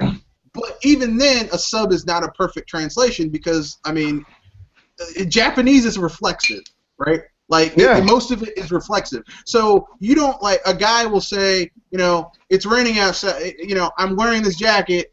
You know, like, the reason I'm wearing this jacket is because it's raining outside and I didn't want to get wet. And, like, if you translate that in the Japanese, you won't find out who's wearing the jacket until the end of the sentence. It's like, someone in this sentence is wearing a jacket. Oh, it's you. Okay, that. Well, the thing that killed me, and that's what I was, like I said, I was cool with Quan. Quan, you know, he's a cool dude. It was not really him. It's just like when people bring this stuff up. Again, I like what a lot of people talk a lot of stuff. Yep. And they don't put money on the line. When you don't got money on the line, you can talk a lot of shit and just say, oh yeah, this should be this and this and this. When you got money on the line, including like my company, when I put millions of dollars on the line, fuck you. I'm gonna try to get as profitable as I can. I mean, I'm not a public traded company, of course, but still, I'm not gonna sink my shit because I made one stupid decision. Yeah, you have to appeal to a broad audience. It's like I said earlier in my cast, I was upset that the new Paper Mario game is going to be more Sticker Star Saga. But Sticker Star Saga is the second highest selling Paper Mario game they've made. Yep. So clearly, that's what people like. The vast majority of people who like that series. So you know what? I gotta just sit there and eat it. I mean, there's nothing. You know. and mind you, does Sticker Star have any microtransaction or BS in it? No, it's just kind of casual. Aside from that, it's pretty good. Yeah. I mean, let me put it this way: Nintendo doesn't make terrible games. Okay, they don't. They make all right to great games. It's audience. I mean, they don't make games where it's like clearly this developer is trying to screw me over. They don't make games like that, typically speaking. But they do have games where it's like it's a relatively an acquired taste. I mean, personally, I would have loved to seen a custom Robo reboot, but that ain't gonna happen. So. Basically, LBX is basically the closest you got to that. Yeah, I mean, I know LBX is kind of custom Robo, but I say Time Out Corner, that was his game of last year. He enjoyed the hell out of it. I mean, like I said, it's acquired taste, like you said, right? Everybody has an acquired taste. It is what it is. That's why that's what I said. Like with Tessie tonight, I'm like, you know what? If you guys want to go ahead and bash Federation, and again, I still laughing like, where are all these? Because Nintendo had to disable the. You see, and that's the thing. That's the bad word. They had to disable the thumbs up comments. Yeah, because people were just getting raw, man.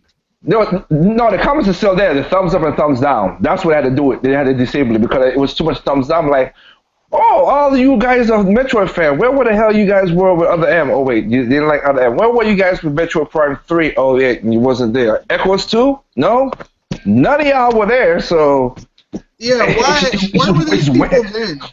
I know it's like cockroaches coming out of a little hole now. Like, we coming out, we're gonna thumbs down Metroid Force. I'm like, where the hell you guys come from? I thought why were people buying these games then? You know. Yeah, so it's weird, and again, I don't understand this. Like, if it was a new developer, if it was a new developer doing this, I'd have been a little more like, and as being as a big ass Metro fan as I am, I'd be like, okay, I'm a little weird, I'm a little worried, a little, I don't know. You could understand it, yeah. But it's Tencent Tanabe. It's not like some new person come to do this. This guy been doing Metro since Super Metroid. And it's next level games. I mean, they haven't made a bad game yet. Almost everything they make is solid. So you put a solid studio with a guy who's been making, like, knocking them out the park for, like, multiple games. I mean, that's the part that kills me. And so, but new studios and people who had a messed up record, you're gonna go and buy the game day one. That kind of thinking bothers me about the industry. That kind of thing is what bringing down the eighth generation. I'm like, what? That makes no logical sense. You telling me have I can say the name, but you guys ain't gonna know the name, so I'll just you're gonna tell me this guy who made this ultimate engine, the guy basically the Skyline, the Nissan Skyline engines are handcrafted. They're not manufactured through like machines and stuff. Oh, okay.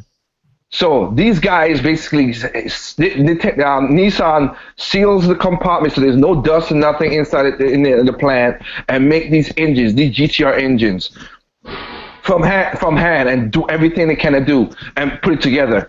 These guys. So you telling me like I said, the guy who makes these engines, who has this legendary background for this car, is coming out with the next version of the engine. I'll be excited, but then you're gonna say, well, Ford's gonna have this car plan, blah blah blah, and you're gonna jump to that, even though the Ford.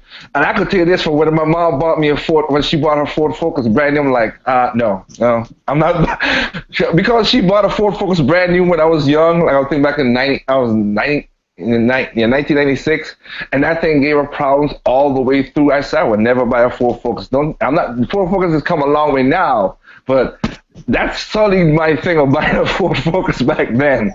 I can understand it. But I'm just saying, like, that's what I'm talking about. If you have somebody who's been doing great stuff all the time and have no problem, and the thing about it, Tetsuya Tanabe, right, is not just only a game designer. He basically became a game designer later. He did almost exactly the same thing as Iwata. He was a coder. He was basically a coder. So he knows how to code game from the ground up, from the frame up. That's why I like him. Cause he's the one who took the code and made Super Mario Brothers 2. And made that thing run, and nobody. I mean, I give the man props. He's been with Nintendo since Super Mario Brothers 2. So since 1980, was it 88 or was it 89? I think 89 is when 2 came out. Yeah. But that's what I'm saying. It's not like that's what I'm saying. So if he's been with the company for that long, why would I think he's gonna put out a crappy game? I don't get this thinking. He hasn't been effing up. I mean, I'm sorry. Yeah. You know what? Like, what do you think about the that rumor about Retro Studios is splitting up with Kensuke Tanabe? Splitting up? Yeah, because there's an article on Nintendo Everything basically saying that Retro Studios don't like to work with Tanabe-san. I doubt that. I doubt that. That's BS, because I was, like I said, when I was over there way back, not just this recently, when I had to get the Prime, and I had to get Metro Prime contracts and stuff, and I was talking to like Kenji Yamamoto and all these guys over there, also some of the people from Retro Studios. It didn't feel like that to me. There was like they had the whole same vibe as they had in the Kyoto office when I was last year. And the thing about it that killed me is like, remember, those guys were there, and Retro split, and some people went to go do Halo 5, and of course they did Amateur, which is the next studio. Those guys were just designers. Those guys were just designers. They weren't coders. They weren't none of that stuff. They went over to start their own game and do their own business.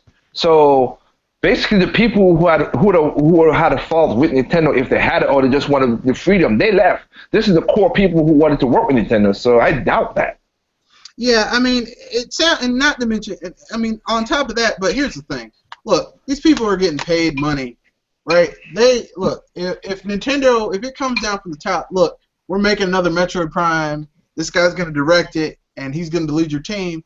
Even if they don't like him, they're gonna have to do their fucking job. You know, it's like you got to do what you're told to do because that's what you're getting paid for. Yeah. And you know, like even when Retro hasn't had big projects they were working on, they still were getting paid while they were working on something else. So, as a matter of fact, they got a bigger studio because they were doing something right. You know, I mean, people. Well, hell, all the games that come out from Retro so far has been a success. Exactly. So people I think some of these people are just saying shit just to say shit. Just a fan of fire. Yeah. And that, I mean, but that. Yeah, look. But that's the sad part about this. That's the sad part about it. It's like, I'm not even taking, if I'm saying to direct, I'm not even taking in any news because I've been doing meetings like crazy and trying to do contracts for my company. But I could still feel that the hate coming from from the internet. Like, what's wrong with this one? Yeah. I could feel it still like, wow. Why we had to do this? Why you have to do that, Nintendo? Well, I'm still like, I mean, I watched it. I didn't watch the direct when it happened because I had information privy to the direct, but I did watch it later that night before I went to sleep just to see what was going on.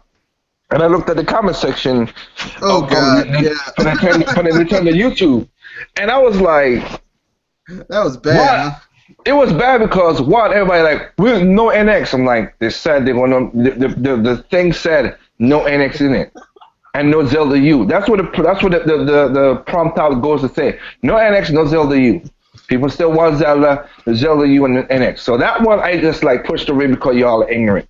I ain't gotta worry about that. Why would they even want Zelda Wii? Why would you want Zelda Wii U to be pigeonholed with other shit? That should be its own direct. Like literally its own big thing. But here's the thing though. Remember, like I said, remember on my Google Plus account, I put it out and I repeated back on the podcast on Thursday.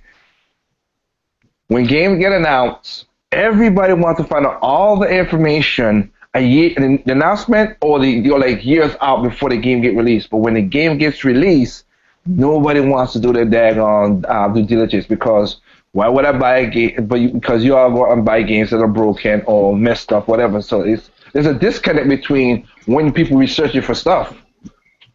Yeah, it is. It's a big because I don't. Like I said, okay. Sorry, I was gonna say something. But I said, wait, I can't say that because I'll be stupid. Because I got to play the game, so that's dumb to say. Sorry. I'm gonna say I have even if I didn't get to play the game when I was over by Nintendo in September, I have just like with Tetsuya Konami, I respect Shigeru Miyamoto and Inuma. I don't have no problem when the game's gonna come and go, oh, it's gonna be crappy. Again, I've never really had a bad game from those guys, and they never put out a buggy, glitchy piece of mess either. So I ain't gotta worry about nothing from them. It's like that's the disconnect right there. Why are we like essing on the people who had a good record, but because they don't want to do the fancy, flashy, like, sad to say, I didn't do one thing that was listening to gaming.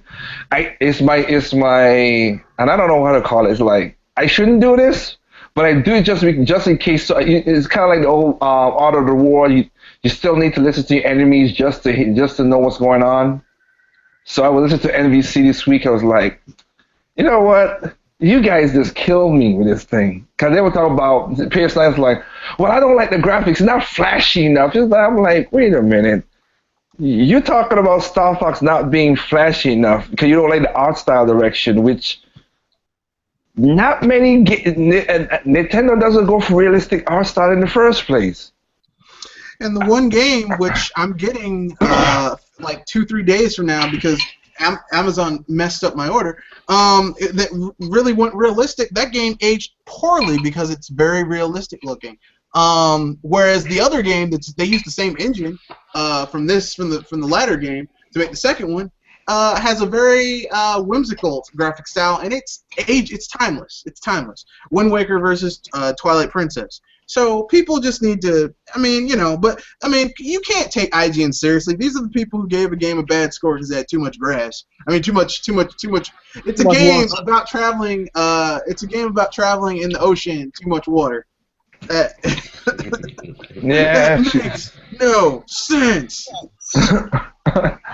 No, but I listen to him because I still want to know what the sense is of the games media. That's why I listen to NBC. I don't go to IGN's website really at all.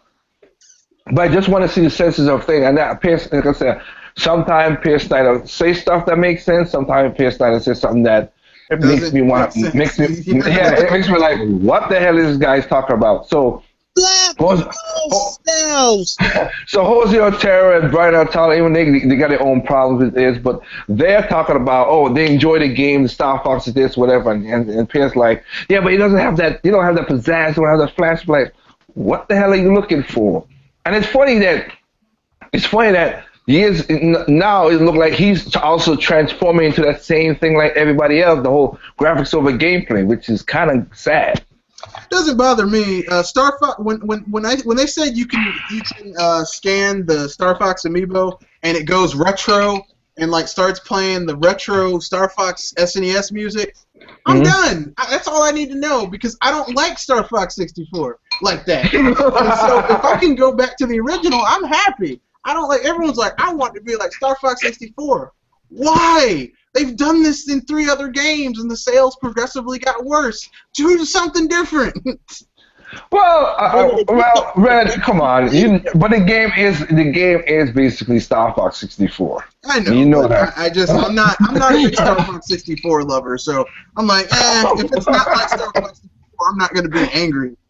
People are like, I just want it to be like Star Fox 64 or else. Calm down, man. Shit, stop whining. It has good replay with it. The reason I say it's like that because other than the planet situation set up, it has the portal stuff where they just showed you about, which is pretty cool. The only like I said, the problem was they wrote the problem with Star Fox is they wrote themselves into a corner. That's why they had to go backwards. If they didn't do that stupid stuff for Command, they could have had a continuation, but they wrote themselves in a damn corner. And I'm like, why they did that? Kind of like Batman Arkham Knights, like they wrote the Joker out at Arkham City, and then, you know what I mean? They had to go with a very lame villain, which, whatever. They wrote themselves in a corner because I'm like, Crystal is children, not children. Who wrote this damn story? Really? I gotta ask a question. If I was gonna do a Star Fox game, and this is just me, no, go ahead. Kind of a Star Fox fan, I would go back to basics. Instead of focusing on Fox McCloud, I would focus on James McCloud. Like the first Lilac War where they imprisoned Andros on Venom. Because clearly someone had to do it. And so, we know that there's a history there that General Pepper and those other people had to fight in order to take this guy down the first time. So, that would be an interesting story to tell because Fox, I always thought James McCloud with those shades was cooler than his son. I'm sorry, I know people got shades on, which if you're in an R-Wing, like retro style R-Wing, shades are cool, Well, that's why they that's why they wrote out Crystal in the game because I looked at a trailer and everybody's complaining about where's Crystal? They wrote her out of the game because they had to start all over again.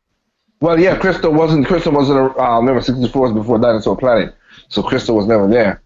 And like I said, if you play all the endings of Star Fox Command, some of those endings are whack. Was shitty. I ain't gonna even lie. Some of those endings were pure crap. There ain't no joke. There ain't no lies about that. Only 1 or 2 was cool. The others were crappy.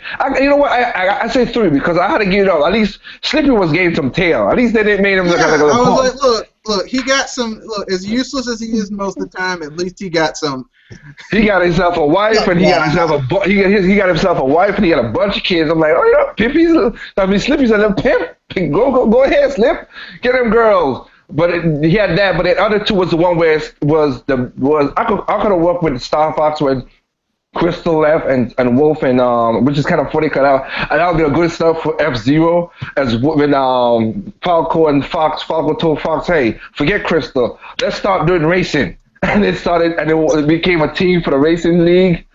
So basically like an F-Zero setup, or the one where they had kids and Falco, because Falco was so by himself that he became like kind of like a peppy figure, peppy figure, and their kids, Slippy, Fox, and their kids became the new Star Fox team. Those three are basically the good ending. Everything else was like. Crystal was a slut. Basically, they were talking to her. She hooks up with like Fox McCloud. Look, I can understand her not hooking up with Wolf McDonough. I'm like, okay, you're not gonna hook up with Fox, fair enough, but you're gonna go with his worst enemy. Seriously, that's just what is rival, really? Yeah, but you know what? Like I said, I think what Kadoshi said is, if I had to, let's just summarize a little bit. If I had to write a plot for what we had right there, I think when you just said Red, and we were Kadoshi, like, let's go back. Say they had some kind of, because you have warps in this game. Yeah. Say like you were fighting something, you get warped, and you got warped back to when James, like you said, the first Lilac thing, and the Fox never wanted to tell Fox. Fox never told James that I'm his son, but he figured out, find out lots of stuff, and then tell the story up to that. But you fighting as Fox is maybe making Fox like, hey, I'm your wing commander, I'm your not your wing commander, Wingman, yeah. His team is the Wingman to the original Star Fox. Just say, hey, we're just the X team, just to throw James off the trail, and then maybe later on James will figure out later on, and then say, okay, I'll name my son Fox McCloud. Or maybe they change history. Maybe they change history. Maybe Fox takes out Pigma Dengar for Pigma, sets up his dad, and changes history. It's like, and so a new villain pops up. I mean, literally, there's a lot of stuff they could have done, but I understand. This was a game made in basically a little over a year, so they kind of, they didn't have a huge amount of time. We need to do all this stuff. Liger, if you were here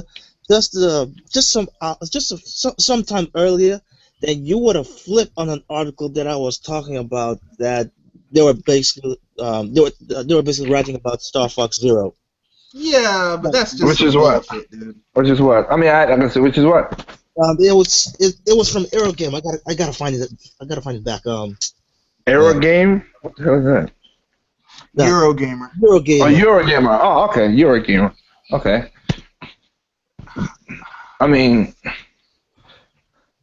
give me a moment. But I mean, like I said, I don't know. It's one of those things where man, like I said, I learned a lesson a long time ago doing business, and the thing that, like I said, Red and me, basically, I don't know anybody else, but because we have our own business, we gotta people who talk certain stuff until you're in that decision seat, really. Now you would give suggestions. That's all cool, but you also every decision as I'm a CEO, as I'm the owner of my company, just like Red is, we got to also think about 2 steps forward as well, and also think about the consequences. Now, I'll tell you, the people who have the biggest mouths are the ones whose wallets are the tightest. they got big words about what you need to do, but it's like, oh, you gonna pay for it? Nope. I think I heard someone calling me. I'll be back. So, like, the people who are right now talking about, well, so-and-so needs to do this and so-and-so needs to do that. I'm like, did you buy the game? No. Did you buy any of the other games in the series? No. Then I think what you need to do is shut the fuck up. Well, hell, that's what you need to do. That's why I like that thing with and you saw it, Red, and I think that's because I met the guy and I know how he is. He's like his mentality, not his mentality, his personality is like the guy like, hey Hideki, why don't you tell Nintendo to make a better Super Mario Super Paper Mario game, and Hickey's like, "Oh, I'm busy doing Star Fox. Why don't you tell? How's you with your game? How you designing your game?" You know, and knowing Hideki Kamiya, I think he'd be like, you know what, fuck off. He didn't. Well, you saw the tweet, man. So he's not like he didn't say that. He was just being an asshole back, like, how's it going with your game that you're developing? Don't be telling me how to do things, man. Seriously. Well, I mean, let me put it this way. Let me put it this way. When I read that, I was like, okay, that's funny. But then I was like thinking, I'm like, you know, it'd be cool. What if Hideki Kamiya did make an RPG? Because he made a pretty good Legend of Zelda clone with Okami. They're working on they're doing a Star Fox. I mean, they basically made a better Devil May Cry with Bayonetta. I mean, what if they said, "Hey, Platinum, here's an RPG. Make an RPG." Well, I'll tell you this. I'll tell you the honest truth. Hideki, one thing about Hideki is like he likes the challenge of coding. That's what he likes the most. So that's why he does more action games than RPG. He really not an RPG person. Yeah, he likes the action. He likes action stuff. Yeah, so he wants to challenging code games. He wanted like the crazier the action is, and writing those codes is something that I think that's his drive. That's what makes him think, okay, give me this challenge. I would love to take on this game. Because that's what he does. Because again, if you saw the video from IGN or you could type it in on YouTube, when he plays these retro games, ain't no cartridge. It is the original arcade board hooked up to a TV. I saw when he did that little like behind the artist for video game people. Yeah. Because when I saw that, I was like, damn. Like, because I know a guy who does the same thing with old arcade boards. I'm like, shit. That's old school right there. That's like way old school. Yeah. And that's what he does. So he loves the challenge. So it's just like you telling. It's just like Elon Musk, like, oh, you can't do this, and he's like, well, you know what? I'm gonna do it. I got billions of dollars to spend. I'll do it. I made the first electric car that could go over 150 miles per hour, and he did it. He just loved the challenge, so that's what Hideki is. That's why I kind of have an admirance for the man, because he does that stuff. You give him a challenge, and one of the hardest things to code for, other than 3D platform, is action. Is like straight up action games, and he'll take the challenge on. That's why you see many times he doesn't do sequels. Devil May Cry really was all the thing. After he does the main game, he moves on. He just basically like a supervisor, just to say, okay, make sure everything's going the right way. But he don't take the lead because he wasn't the lead for Bayonetta 2. Yeah, I mean, I like him. I like Kamiya. I like what he does. I think it's very interesting. Because they all have their own little distinct style and how they do things, but whatever. No, I'm just saying. I'll just like elaborate a little bit of how he is as a game designer. That's just how he does stuff. He like I said, with Okami, then he was just basically overseer again. He wasn't really the lead designer. He figures, okay, I figure out how to do this game. I don't want to do this game. Let me get a next challenge, and that's how he. Yeah, he seems like that. I like that. All right, I found the article. Basically, the subtitle is Star Fox Zero has been drastically overhauled following fan criticism. And mind you, I actually read the entire article and I didn't see anything saying fan criticism. What was one? Two. Go on. No, go ahead. Sorry, I didn't hear what you said in the first place. Go ahead. There's a line in the article that says, so when I tell you that Star Fox Zero E3 demo left me feeling a bit flat, and the subsequent interview with Platinum and Shigeru Miyamoto had me concerned about the game's depth, know that it comes from love. know also that after playing it a couple of weeks ago and feeling worse better about Star Fox Zero. Now, I kind of mentioned to say if you're feeling this way, then quite possibly it would be the same scenario as Super Mario 3D World, and look how that came out. Well, everybody forget. No, Nintendo made a game. Star Fox is basically an on-rail shooter. That's what the core of that game is. If you ain't doing, I mean, if the best thing to do if they could do it, and we had to talk about that too, is to branch out and make it like a kind of like an Ace Combat Assault. Yeah. That'd be the better way to do it. The problem is though, when people really get into it, because remember, all it is, that's what I was trying to say about the multiplayer thing. That's why the lady was telling me it would be a boring thing. And she, she's a designer with platinum and stuff. And she said it would be boring because everybody's gonna do a barrel roll, U-turn, barrel roll, U-turn, barrel roll, U-turn. Well, I mean, that's the thing that people don't tell you about Star Fox 64. The multiplayer was boring as hell. It looked cool for the first like 3 minutes, and then it was like, okay, you know where everything spawned. I'm gonna get the bomb. I'm gonna get the laser upgrades to the hyper laser, and then I'm just gonna. I mean, it was cheap. It was totally cheap. And there were barely any strategies to it. So now look at. But again, the next choice will be to go to what?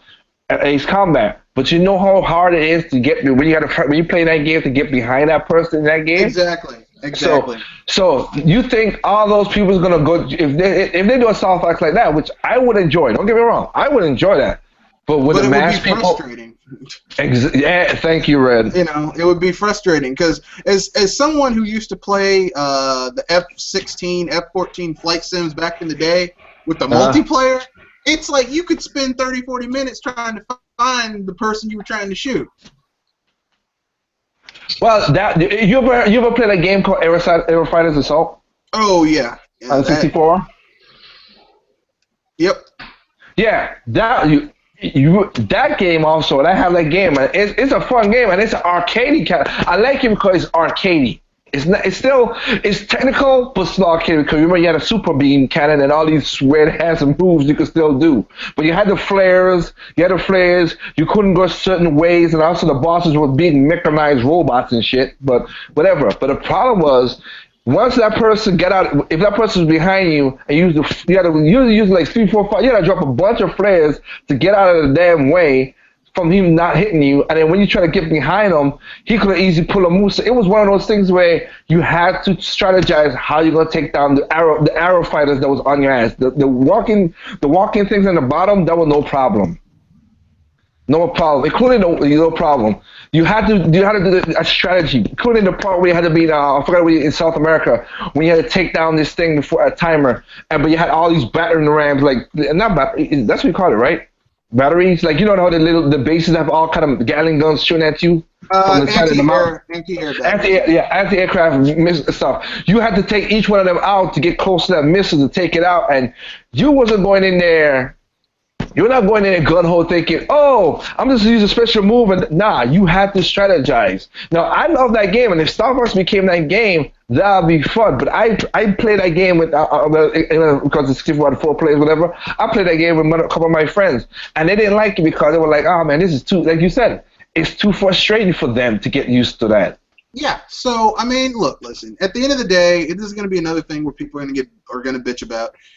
And all I'm going to say is this, with people starting movements and petitions and doing video and, like, harassing developers about this game, this better be the highest-selling Star Fox game in Nintendo history.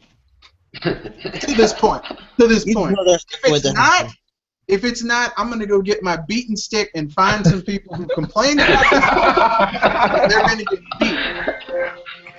I'm just saying. But, I'm just saying. Because I remember about 3 years ago, there was the hashtag Nintendo Redirect movement, and people were like, Nintendo needs to be redirected. I'm like, but I mean,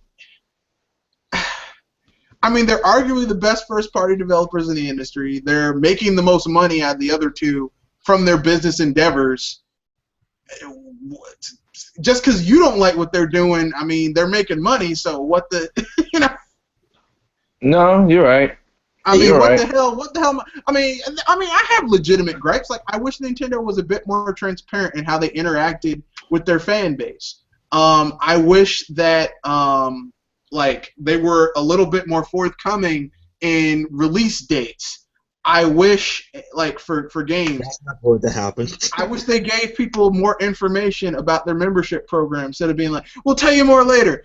How much later? Like 3 weeks, a month, next week? I don't know. Before the release. I know. I'm just saying. I wish they would have someone come out and clarify officially, like lay the law down. Look, we ain't talking about the NX. I wish they would confront rumors directly and be like, you know what? That motherfucker doesn't know what he's talking about. Maybe send Reggie out there. He's like, my body's ready. They don't know what they're talking about. It's not my problem, though. You know, whatever. I'm just saying that I wish they would do that. Because, frankly speaking, I'm tired of people bringing it up. Well, this is going to do this. This is going to do that. You don't know. You don't have any information. Either that or just find the people who are leaking this information and throw them from a building. That would also. This is what happens to people who leak things. Yeah, kick them in the back off the top of a building, and maybe have Genyo Takeda make all my hard work, tell people about my shit. Maybe you do that too. I would be okay with that. I'd be like, you know what, Nintendo, they're getting their groove back, and I guarantee those leaks would stop too. You wouldn't hear shit. People would be like, I don't know nothing. I have no information whatsoever. That is funny as hell. Because I know, I'm laughing because that's funny, man. I had a source, but they got pancaked. They got pancaked in Japan, so we don't know what happened to them. Now, here's another line that made me blow out my mind. Lose brain cells? Yes, basically. As of E3 2050, your air wing wasn't going to be equipped with smart bombs. The familiar weapons of mass destruction are back in the arsenal now. I'm like, dude, like I said before, dude, this is a freaking demo, my friend. The first reveal of it, so why do you think... They have special weapons in this thing. Ooh, that's bad.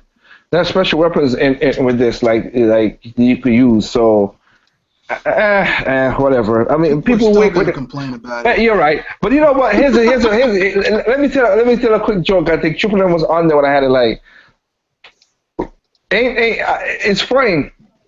You would think, and Red, you would understand this. It's funny. People. 3 weeks ago, people was talking about Star Fox. So it's delayed. It's gonna be this, it's gonna be that, with this. Then before the direct happens, it was delayed. But that. Those same people, you would think they learned their lesson, but they still don't. And they go now. Well, this woman just said this is gonna happen, and it's gonna be this, and it's gonna be that. Again, I am telling you, I am 100% telling you, when E3, you know what? I'll be nice to you guys. I'll be nice. If I get the preview information like I got last year, just like I did the record, I got it. I'll let y'all know, and then let y'all get the cups ready, just in case these tears gonna be coming. Oh man! Look, you don't need to tell me. I don't have any inside sources, but here's what I know. Okay, and this is the last time we're talking about the NX in this podcast. I'm gonna keep it real for you guys. Okay, if someone fucked me over, like EA, Activision, and Ubisoft fucked over Nintendo with the launch of the Wii U, and a lot of those third parties. I don't. When people say so and so got the dev kit, I'm like, you're lying. Someone lied to you, or you were lying. Okay, because someone screws you over like that, you don't give them another chance to fuck you over like that again. You just don't. Because, I mean, Nintendo has demonstrated that they can make money without resorting to these people. Yep. That's one of my stances. I said, look, do they need third parties to show a difference in library? Yes. Do they need third parties to be financially stable or be successful? No. No. I mean, and here's the thing. I mean, and Dr. Feelgood said this, and I agree with him. I think they're building their own ecosystem. They're building a coalition of third parties in Japan and abroad that will work with them freely and of their own will, and not be like, well, you gotta, like how Microsoft did with that damn money hatting that broke the industry for like a generation and a half. Like, they're going to be like, look, listen, you give us a dev kit, we'll try to make a really good game for you guys, we'll utilize the hardware, the special abilities of the hardware to make it special, and we'll do the best we can. And if you look at the third parties that have been doing that on Nintendo systems, they do well. I mean, look at Yacht Club Games. Look at Shantae. Look at Way Forward. Yeah, I was going to say, Way Forward. Look at Koei Tecmo now. Look at Capcom for the Monster Hunter team. Let's just say that. Just the team, not Capcom itself. Look the team. Omega Force. Omega Force with Hyrule Warriors. Warriors. I mean, like, if you utilize the hardware well and you use a good idea and you optimize it for that hardware and you design a well-made game and it has the momentum behind it, you will make money. Okay, I mean, it's pretty damn clear. Now, if you're EA, Activision, Ubisoft, and you just want to put some shit on the system, I mean, you know, like they've been doing for years now. Here's some shit. It's okay. Just because I am skeptical. I am skeptic because everybody's known this new rumor of and it was a good game, so don't get me wrong. But the whole what was it? Is Good vs. Evil 2? They say Nintendo's funding from Ubisoft. The reason I'm skeptical of that is because I need to know who was the developer. I mean, like, you know, the lead designer. It could be somebody that I know back at Ubisoft that was going. I used to work there, which is cool. Nothing wrong with that. But if they're gonna fund that, I hope they have something. They did the same contract as they did with Koei Tecmo and all of them. Because if they did a shitty contract like that one, I'm like, oh no, not a smart idea at all. That is because Ubisoft is also, like Red just said, Ubisoft is one of the people who's done that, who's just effed them over, and they have not shown that they're not gonna, not do that. So people, I mean, like, why would you let someone just have a chance to just screw you over like that? Like, as a business, at this point, okay, Iwata reached out an open hand 3 times to third parties. They slapped that hand 3 times. So, like, it's a dawn of a new day. Although I think really when, like, during the Wii U, Iwata was like, fuck those guys. I think Kimishima is, you know what? I think we'll keep that same policy. Fuck those guys. Fuck you. Let me take a photocopy of my middle finger. Send it to these guys. Thank you. Thank you very much. I mean, look, listen. No matter what handheld, people. I recently saw a Nintendo Everything thing. They were like, can Nintendo survive in this generation with a handheld? As long as they got Pokemon. Look, as long as Nintendo have their IPs, I don't care what hardware they have, they will be able to make money off of it. But even like I said, like you just said, the hardware there, because again, everybody's just talking about the Wii U sales, as we already know, it don't sell, but they make money. They make money off of it. I mean, it's selling at a slow but steady rate, right? Like because people are picking up, because people are like, man, this PS4 and Xbox One ain't doing shit. I think I'll go get this. I mean, look, listen, and when Zelda Wii U drops, that's a big game in the West this fall. There's a lot of core games hitting just this summer alone. Like, some of these are like, damn, you guys are really getting this shit out kind of quick if they don't get delayed. But it's Nintendo now. You never know. Nah, you're right. I'm like, shit, they might delay this shit till September. Here's the thing though. Here's the thing though, Rick. If that happens, then that means they still have games in the chamber for the Wii U, so the Wii U is still a platform. Why would it? Because again, that's the thing. That's the one thing that's blowing a lot of people's holes in this NX thing. If the NX is a home console, why would I put out a game like Nintendo do not need to do what Sony's doing right now? They do not, because Sony also is messing up because nobody's making games for the PlayStation 4. Only for the PlayStation, only for the PlayStation 3. So they don't need that same problem. They don't need that problem. Yeah, I mean, I was talking earlier about how, like, people think that the PlayStation division is profitable. The only reason it's making money is because the PS3 has finally gotten cheap enough for them to not lose money on everyone sold. And install base. The high install base and first party, like, people are buying Sony first party games for the PS3. But, I mean, it's not a lot of money. Like, it's not like, oh, God, the billions of dollars of debt we're carrying, this is going to get us out the hole. No, no, Jesus, don't think that, please. Nope. You're going to get hurt. You're going to hurt yourself thinking that. Don't go and buy some Sony stock. I'm just saying. Just hold off on that one. I like how you said, don't hurt. Don't bust out like, yeah, they're gonna turn it around. No, Jesus, no. No, but I mean you might want to sell that to Vivendi though, because they. Boy, you ain't gonna let that go at all, ain't you? They're offering 60% over the market value for each share because they really want to turn Ubisoft into their bitch. So. I mean, I don't know what to say to you, Eves. I don't know. Good luck on the strip, son. Yeah, I'm just saying. Nintendo should not do that. And that's just me from the business sense. Like, do not put a next console out on the market that's not that you're gonna develop for that way, because it's gonna really fracture your market very bad. And that's why every time even though people say they abruptly stop the other console, because for that same reason, because they don't want it to fracture the market that way. The handheld is a different story than the home console. Well, I'll keep it real. I personally think that the NX is going to be a unifying device between the Wii U, the 3DS, because I mean, you can tell with some of the games and features they're dropping out for the new 3DS, they want to extend the life of this handheld.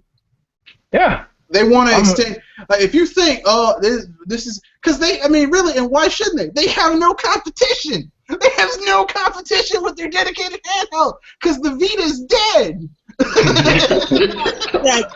It's not dead. No, it's dead. It's dead. The Vita is dead. Don't even like, well, you know, it's dead. The Vita is dead as a doorknob. Whatever, Red. It is dead. You look, man. I'm not gonna sit here and try and make some. I'm not gonna be all fake and like try and soften the blow just to make someone feel good. It's dead. The Vita is dead. Okay, and Sony killed it. Like they're gonna say it was the handheld. It was the mobile. Well, Nintendo's making money off of their handheld, and mobile is in the it's an imminent part of the market. So. How come they're making money and you aren't? Yeah, you know, it was kind of funny because I was like, me and Tim was talking about it. Like they have emulators for some of Super NES games on mobile phone. I'm like, really? I'm like, that's one way I would never play those kind of NES games. Because the controls are horrible. Yes, they are. Yes, they are. And I don't understand why people's gravitating to that. Oh, they need to do this on mobile game. No, not really. That's not. They were never designed for mobile, so they would never work. They would never work. Well, the controls are really shitty. I mean, even some of the games that Capcom has ported over to mobile because Capcom, the controls are terrible. Like it's like officially ported over an SNES build or PlayStation 1 build of games. It's like this is ass. This plays like ass. Why?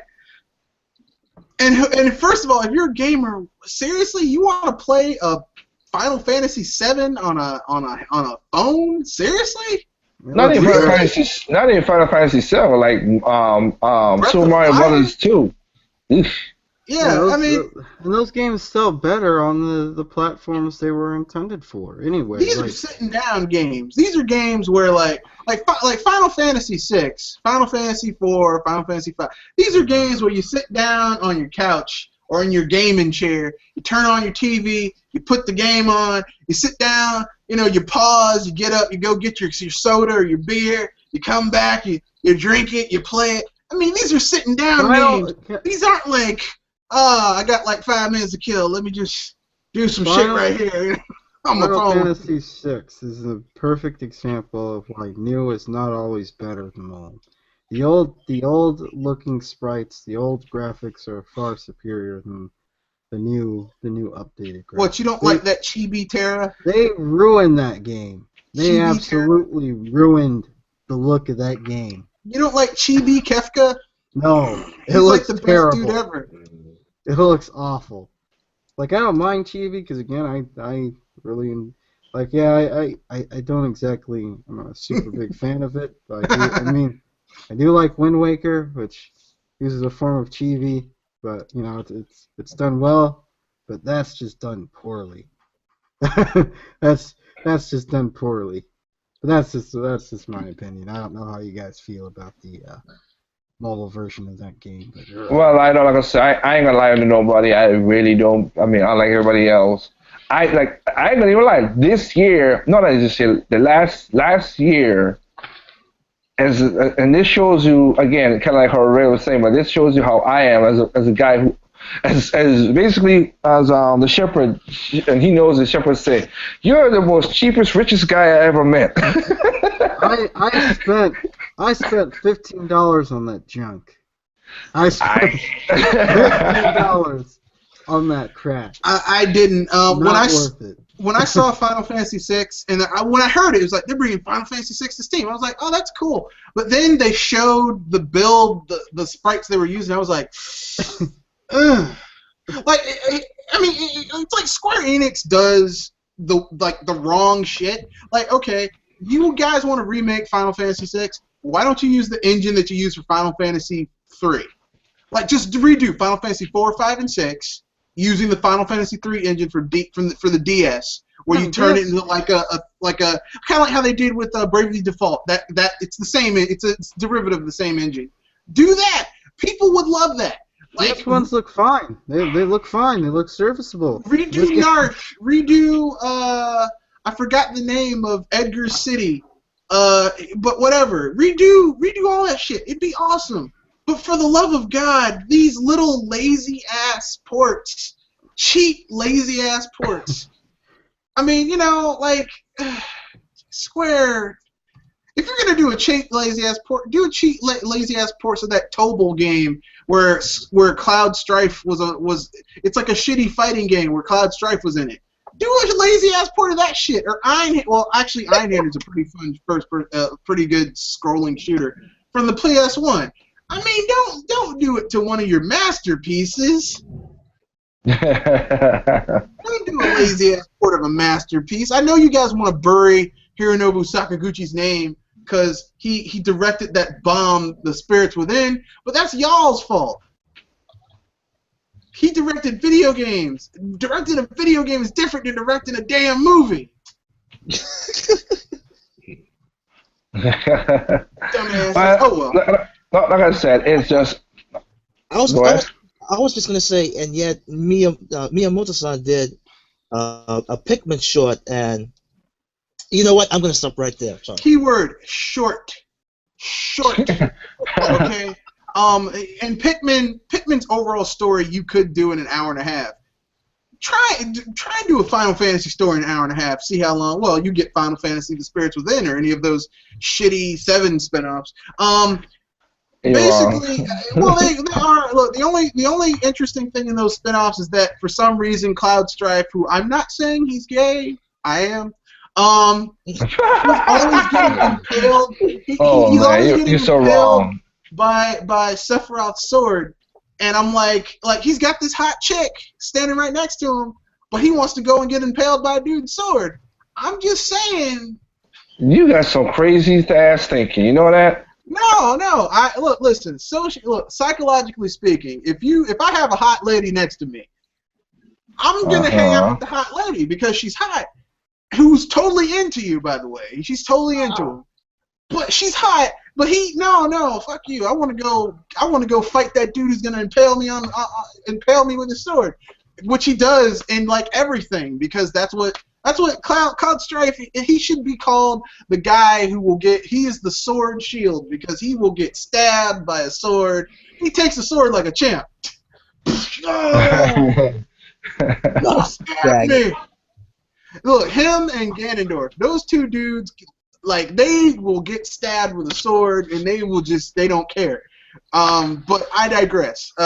You crazy. I digress. Anyone want to pimp anything else out before we wrap things up? Because we went about 30 minutes over, but who cares? Because Induo dropped in, and it's good to see. It's good to see a perspective from someone who's actually part of the industry.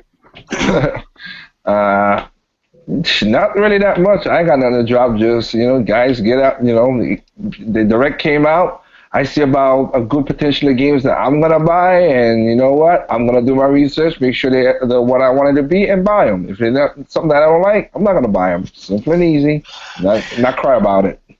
I'm crying. My wallet's crying. I need to do a meme. I gotta do a meme with that. Like have a wallet in the corner, and I have like Mario got a gun at it. Like you're gonna give me that wallet. You're gonna give me that money, bitch. Yeah, that's basically how my wallet is right now. Because when they show those games, okay, I know I'm gonna get Dragon Quest. I know I'm gonna get the Kirby game. I know I'm gonna get Paper Mario. I know I'm gonna get Star Fox. I know I'm gonna get I already got The Legend of Zelda: Twilight Princess. So that's one down. I mean, there's like 4 games I already know I'm gonna get. It's like, goddamn, man, jeez, you broke. You got me broke, Nintendo. Just like they like a damn strong arm bandit. Just give me the wallet, bitch. Give me the money. Be asking me questions. Give me that money. Right? Give me that damn money. Let's leave me some change. Shut the fuck up. Give me some change. No, you're right. Just leave. I'm like, thanks for leaving me $30, Nintendo. Thanks. You're right. No, I feel the same way too. And I got money, so hell, it is feel weird like that regard. I mean, I got money too, but it's just like I live my life by a budget. I have a budget of a certain amount of money. Like I have discretionary budget each month, like how much I'm going to spend for X, Y, and Z. And typically, I live really well about it. But when it comes to this stuff, I'm going to have to get it. I'm just going to. You heard it right here, folks. Red Fox only carries about $230 on his pocket. Yeah, you're right. Actually, I don't carry cash on me if I can avoid it. So when Nintendo, like personally, I wish whatever the NX, their next console may be, I hope you guys have a system where I can literally just put my card, like put my information for my thing, and then as the game comes out, like I already paid for it, and it just delivered to my house. That would be great. That would be really convenient. That's what you need to do. It's like, yeah, I don't need to worry about pre-ordering it. It's already going to be delivered to my house. They got their money. Boom. Just click it. Like, oh, I pre-ordered that. Oh, it's the next Zelda game. Click. Yeah, it's already been done. They got their money. I wouldn't mind doing that. That'd be easy. Basically, that's basically how my system is set up anyway with my Wii U. Yeah, I mean they kind of already had that with the Wii U, with the pre-download and the pre-orders. I mean, they're slowly getting this system together. I just wish it was a little bit, just like, people like. But of course, people would abuse it. My kid stole my credit card. Nope, that's not true. Because every time you log in, you got to put in the password. I don't know, man. You guys didn't. Whatever. Anyone want to pimp anything out before we're done? I mean, let me just ask like a couple key questions. Would Nintendo release a handheld a next handheld after the next console? If there's a market for it, yeah. Can Nintendo survive without Pokemon on their handhelds, including future ones? on the handhelds, technically I would say no, but Pokemon Company won't be. They have a good ass contract with them. That'll be stupid for them to do that. Yeah, and what I'm gonna say is Sun and Moon is supposed to be the newest generation for Pokemon. Yeah, Gen 7. And they usually go around for 3 years till a new generation for like the next like handheld, and people were like kind of just thinking like we use that and stuff, but as me and Red said, they could think hey, look, anybody's perception basically is messed up because of the games media and gamers bitching about it. If you, like I said, if you got games and you're playing on any system, even though Red cracked his badass joke about the Vita's dead, people are still enjoying their Vita and still getting new games in Japan about their Vita. So if you got your console and you enjoyed it, what the hell people care about whether they're dead or not? No, the only reason I say the Vita's dead is because Sony is not supporting it. Basically, you know when a product is dead is when they stop supporting it. Nintendo isn't supporting the Wii. So, for all intents and purposes, for as far as like getting like support from its parent, it's dead. But the Wii U is still getting support, so it's not dead. The 3DS is still getting support. They finally brought the SNES Virtual Console to the 3DS. So that tells me they want this shit to last a long time. Like, I think they want it to last, like, maybe another 3-4 years. 2022, 2021. I think they want it to last, about a year, at least a year and a half from now. Year and a half, maybe even 2 years. Maybe 2 years, but I'm thinking. Yeah, 2017, 2018 is when they're going to drop their new one. Yeah, Maybe. Because I think because technology has quadrupled as usual in the whole technology always doubles every 6 months, so that could happen. I think the reason is because then maybe that would be the time where you could do the whole, have a portable. That's the thing that killed me with the whole thing. People saying, but I want a portable as a control, like. If you play Smash Brothers, you see there's some games that a small portable controller it would not work. I mean, even the PS Vita, I held PS Vita in my hand. It still doesn't feel like a acceptable controller to play a full scale game on a home console yet. Like a gamepad? No. Well, the gamepad feels like that, but of course the gamepad is bulky, so it can't be handheld. You ain't walking with that. You're not gonna walk with that to school. You definitely in certain neighborhoods you would get jumped to hell if they know they got the. I mean, at least the 3DS and the Vita is sleek enough that you can slip in your pocket or whatever. But a gamepad, nah, you get jumped. You gonna get jumped. So technology is gonna do certain stuff. So I say 2 years because again, as cloud was coming on, even though computing in cloud has not been sufficient yet. As I had a talk with somebody in one of Poppy's podcasts. Again, I never disagreed. Me and him had a good conversation. It sounded like we were arguing, but we won't. But until the day comes when people start coding to do the processing in the cloud, then there could be some things they could do with There's some things that you could put in form factor that'll make it easier to do a handheld and the fusion thing that everybody happened. Again, Nintendo might find out they might surprise the hell out of us at E3 with a fusion thing. I don't know. Again, I didn't see it when I was over there, but I don't know. Yeah, but I mean, the only thing that bothers me with people talking about cloud is that like Microsoft started with the power of the cloud, which was bullshit because it's like they call it cloud computing. There's no functions being done in the cloud. That's what I was trying to tell. That's what I was trying to tell to the guy. I was saying that. I said the only thing you could do is code it that you could use the cloud as a buffer for memory. Exactly. So you can use it to store stuff. You can use it to.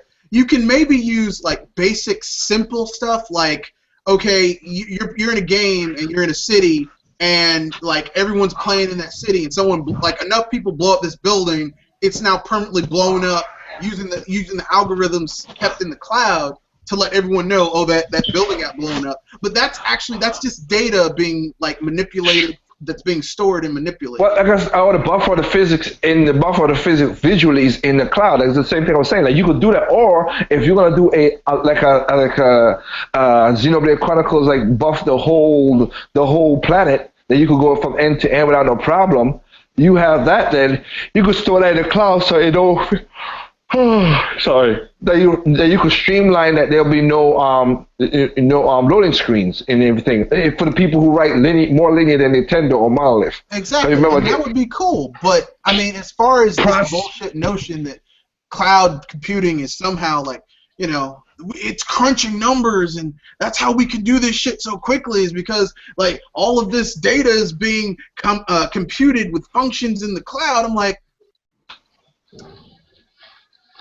Yeah, you're right. Like, there's only like 3 places in the U.S. that can do that, and they're all on university campuses that have huge amounts of budget sunk into their IT programs, and it's in a small room with cloud computing to that level.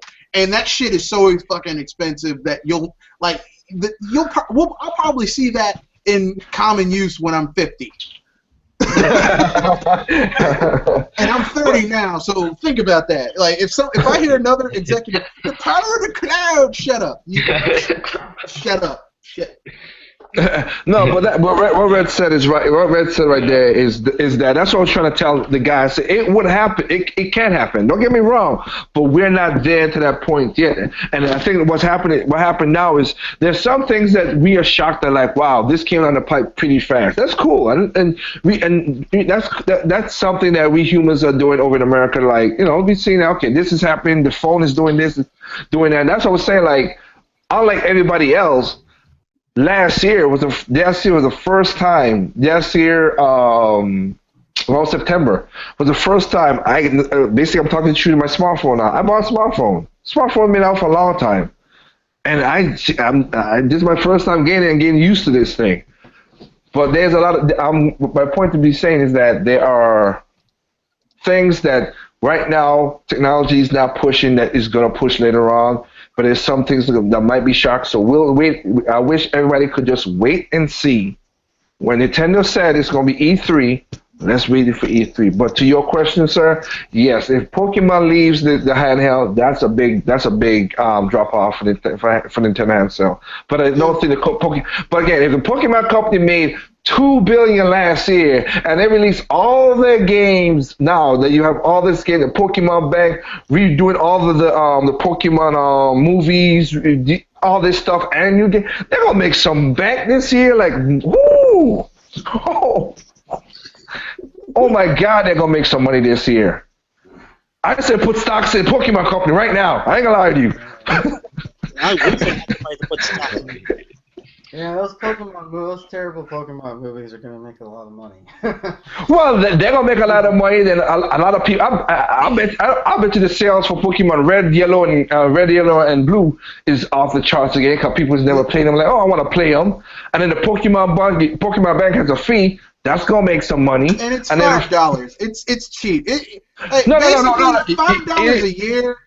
It's like I feel like I'm stealing from Nintendo when I have to. It's like it's $5. What?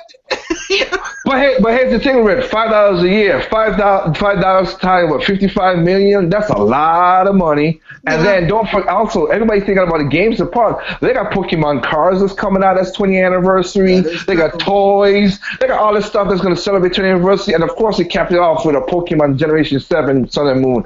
They're gonna make mad bank, and Nintendo's falling right behind them. And don't forget, the Pokemon company's parent company is Nintendo. They own like 50%. Or actually, I think they own more than that of the Pokemon company. Nintendo does. So basically, like everyone's like, well, they did this. Look, if Pokemon company does something, that means that Nintendo did it too. Yeah, I'll correct you on one thing, and that's just my thing. I'm sorry, Red. It's flipped a little bit. It's basically 41. It's 41.50. Not 41. 51.49. The Pokemon company owns their own rights out. They still. But that's still like a huge. They get a cut of the money. Yeah. Yeah. That's why. Yeah. That's why I was saying, like, if when people ask the question about, I always say about Nintendo, we don't to make a home console game. You need not to tell Nintendo, you need to tell the Pokemon company. They're the one who owns the IP and all the rights to doing that stuff right there. If they feel like they need to do it, they'll do it. But Nintendo can't do nothing about that. They just own dividend, basically dividend interest in the company. That whatever they make money, we make money off of them. That's all. That's how it really works. Well, I mean, they own enough. They own enough to throw their weight around, but it wouldn't be worth their while because, I mean, why would you mess up a good relationship like that? You know. That's what I was saying. That's why I said when your friend or when the guy just asked that question, like Nintendo has Pokemon company has a good contract with Nintendo. That would be stupid to bring that up. I mean, that's like you got a fine woman at home, but she's not perfect. But like 95% of the stuff is good. So why are you gonna get mad about that 5%? Just you know. And I hope the people at the Pokemon company. I would say this. You saw what happened to Rare. Yep. You saw what happened to Rare when they left Nintendo.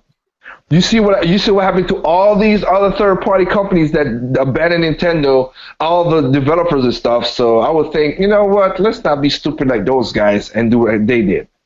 Yep. Yeah. So I hope that it was a long answer, but I hope that answered your question, man. Sorry.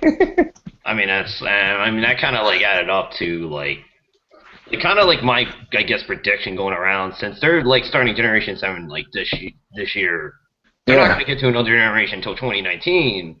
Which are they going to announce their handheld and come out like next year to get the install base for the next system for the next generation, like generation 8 to be on the next handheld, or is it going to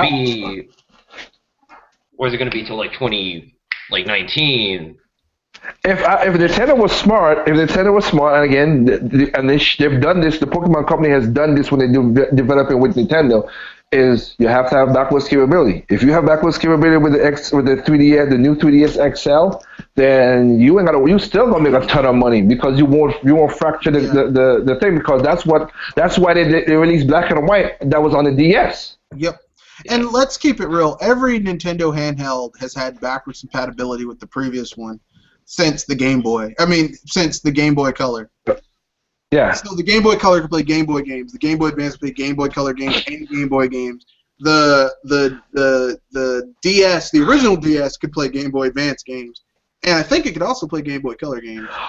Well, since they already copyrighted the cartridge setup, all they have to do is take the guts out and put in a chipset that could do like the SD cards that has 120 gigs. You don't need. They could keep the form factor.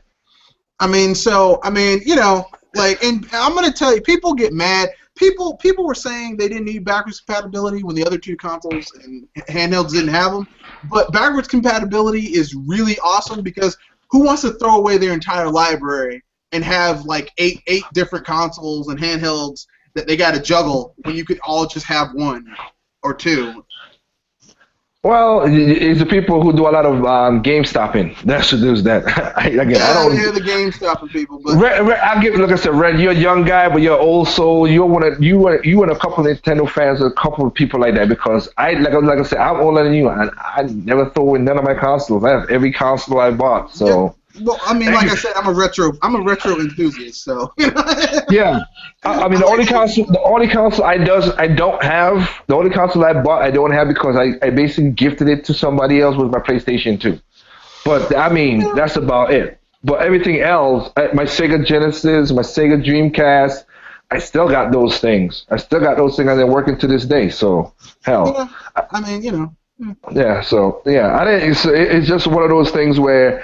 Backwards capability will be there. I hope they put the same thing. And like I said, I was thinking that they're going to do the exact same for the next home console because there's a lot of games on the Wii U that a lot of people didn't play that they could get a chance to play because there's a lot of games on the Wii a lot of people didn't play and some people are playing them over again and again. Why the hell Mario Kart Wii sold 3 million after the Wii's dead and why people still buy 100,000 Mario mini Wiis? I'm like, good grief. That console's dead, but people still buy them. Yeah, so they're still making money, which is good. Any other questions before we wrap things up? house. Anything anyone want to pimp. Well, I guess I couldn't let this wait until after the cast, but let me ask you this, Liger. We talked about this before. Me and Red, all of us talked about this before. It's just that I want to ask you, what do you think about the whole situation between Tim Sweeney from Epic Games and the Xbox division, An Xbox division? or should I say Microsoft? Because No, wait. I can stop you right there with one thing. I do not know what that thing's all about, so I can't give you an answer on that. No, I don't know, so I don't know, so I can't give you an opinion or nothing, because I don't know who I heard the name before, but I don't know what it's all about, so without me not knowing the information, I'm not going to answer it. Sorry. All right, it's just that Tim Sweeney just went crazy against Microsoft for a plan that they're doing, and it's a plan about the whole the Xbox division assimilated with Windows OS or the server, something around like that. Well, it should be. That's what's going to happen. Who did not see that coming? I mean, that's the only way that they can. They're gonna make money. Yeah, Xbox. Yeah, they're gonna. That's what the shareholders were saying back in 2013. That's what the dollar and everybody's talking about in the last year's financials. So that's the only way they can make money. The only thing is that they need to be smart and make their own. They need to make the Windows Store a little more accessible, and they could hold up against their own, because the difference between Windows and Steam is that Steam, you have to go through all that stuff, because remember, Windows 10, you have to have an account. So it makes it easy. It's already easy to integrate into Windows. Big Windows Store, easy to buy your games. You have to log in anyway, and then bam, it'll be easy. It'll be more user friendly than Steam. And also, every PC that sells basically is a Windows store. So hell. They could outdo with Steam. Everybody's talking about it. They could outdo Steam. It's just as Red said many times, just execution. Let's see how they execute it. You have many great plans, but the execution is what is needed. Yeah. Well, afterward, they kind of update. They kind of do an update about that story, and basically, Tim Sweeney said afterwards, he didn't know anything about the plan that Microsoft was going to do. And I'm like, really? Then why did you basically almost defame Microsoft earlier? So, yeah. Well, I will say one more thing, Red, and I really don't mean to keep your podcast late. I'm sorry, I missed out your invite. I was just, like I said, I was in meetings, so. No, it's okay, dude. It's we talked about this last night. This is Friday. Friday, we were talking about this in the studio when I was working in the studio, and the guy was like, Xbox, when people was talking about how, and I said, it's not a rumor, but it's just an idea going around. It could be a rumor, just an idea talking about Xbox being, what is it? What was Phil Spencer's upgradable?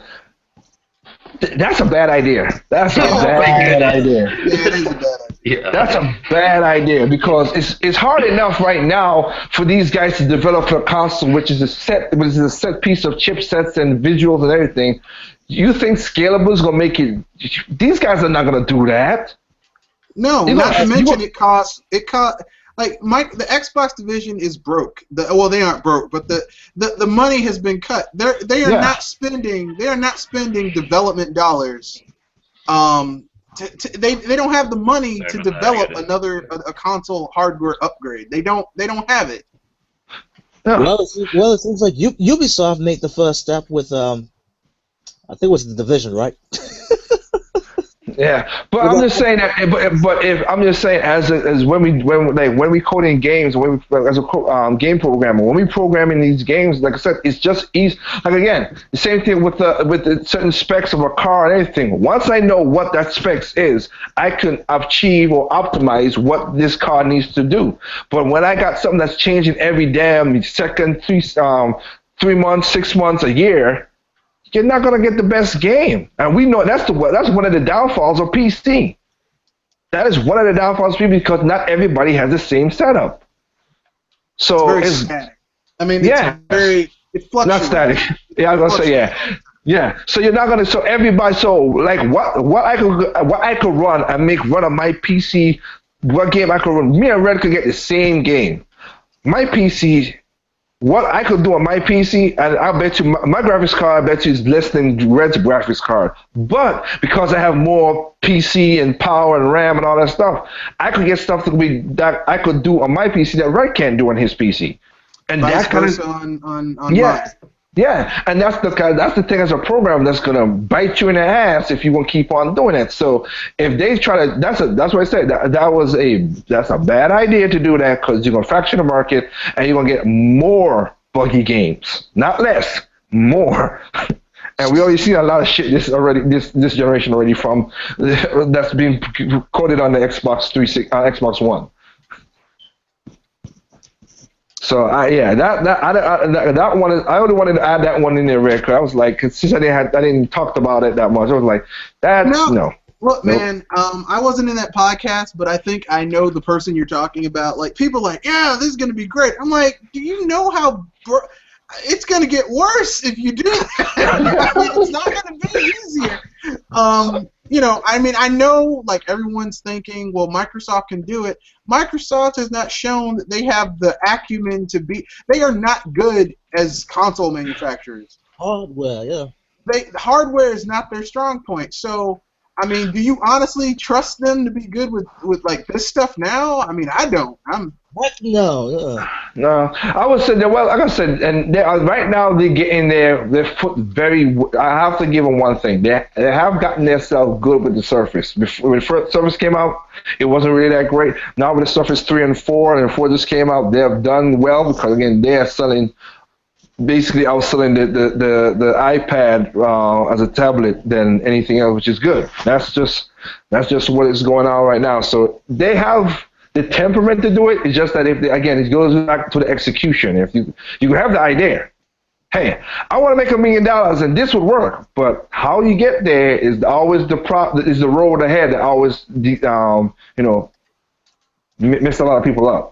Exactly. I mean, I mean, an idea is important, but it's how you execute that idea, and a lot of people forget that. They think that it's just so easy. You just say it, Yeah, because all these people who got these great ideas, like, oh, I want this game to be like you said, I want this game to be like this. Okay, you don't know how to code for it. That's one of my videos I had. You don't know how to code for it. You don't know how to design. You don't know how to program. And even so, if you create this game that you have, remember, you create the game because of how you like it. So who says that many people don't like you? How many people don't like your taste? Something as simple as a logo takes a lot of time to develop and to create. Like, I'm taking a graphic design class, and I've looked at one of those like logo journals or whatever, and the crazy amounts of detail that go into developing a logo. Like, it has to be this sort of color. You can't change it to a different sort of. It has to be this sort of red. Because if you change it to a different sort of red, it won't. Well, to get a trademark and stuff, yes, it is. It is a pain. Yeah. I think that's bad. You should. I have one of those paraphernalia books from back in the day when Nintendo had the little kiosks at Sears. Like, wow. There's literally like a like when an advertiser used to have a painting of Mario or a poster, it had to meet certain things. Same thing with Disney with Mickey Mouse and stuff like that. Like, you have to follow protocol for these things. It's not just I put it up there. Yep. That's the way it's got to be. Yeah, because remember, Coca-Cola Red. That's the Coca-Cola Red itself is copyrighted and trademarked. That is true. You gotta get a certain type of red, and I'm like, really? It's one of those things when you become a business. When you become a business, you learn stuff. You figure out, because like I said, my company has a logo. Now my logo is pretty. It was me made something when I was in high school, and when a person asked me, hey, what do you want your company to be? And I said, oh, I want it to be this, and it did that. I was like, oh, pretty cool. Okay, I'm good with that. Now, if I and my basically my logo is black and white, so I ain't got to worry about it. I ain't got no super colors to it. But then when I figure out when I had to go to the trademark and everything to the U.S. and international, That's hard, dude. I was like, wow. I said, thank God I stayed with black and white. Exactly. I don't have a logo for my own business, but I can appreciate where you're coming from because I used to work for a place that had corporate culture and branding and that type of stuff, and I can. Yeah. Jesus. Yeah, so many things. That's what it is. Like for my company, that's why the logos the logos has helped me. You don't see my logo on the product, but you don't see it in the product except for like the music side. But other than that, everybody knows the lettering, and when they're like, oh, okay, yeah, he's on it, let's go. So. Oh yeah, product brand awareness is one of those things that they tried to like. I appreciate it and I understand it, but I'm always like, look, I'm glad I don't have to worry about that stuff in corporate culture. I'm glad I don't work for private industry anymore and I own my own business. I'm like, look, because that brand awareness. That's how like when I see Phil Spencer was like, he really cares. I'm like, he's a corporate. He's the brand guy. Like he's not like I really like he's paid to say whatever the hell he wants. He needs to say. He doesn't care about you. I hear you, yeah. But like I said, we'll save that talk for next time. Go ahead and wrap it up, Brad. I'm sorry. No. Okay, so that should be the. There we go, gentlemen. The only thing I have to pimp out is I'm going to do a review of The Gods of Egypt because I saw it earlier today and it is so bad it's funny. I didn't say it was good. I knew it. It's funny. So I'll do a review. Folks, you people are gonna laugh your ass off while I'm describing this film because it's something. And I'll just leave it at that. With that being said, I bid you guys a good night. This still didn't go too long. So peace out, y'all. And that's it. Next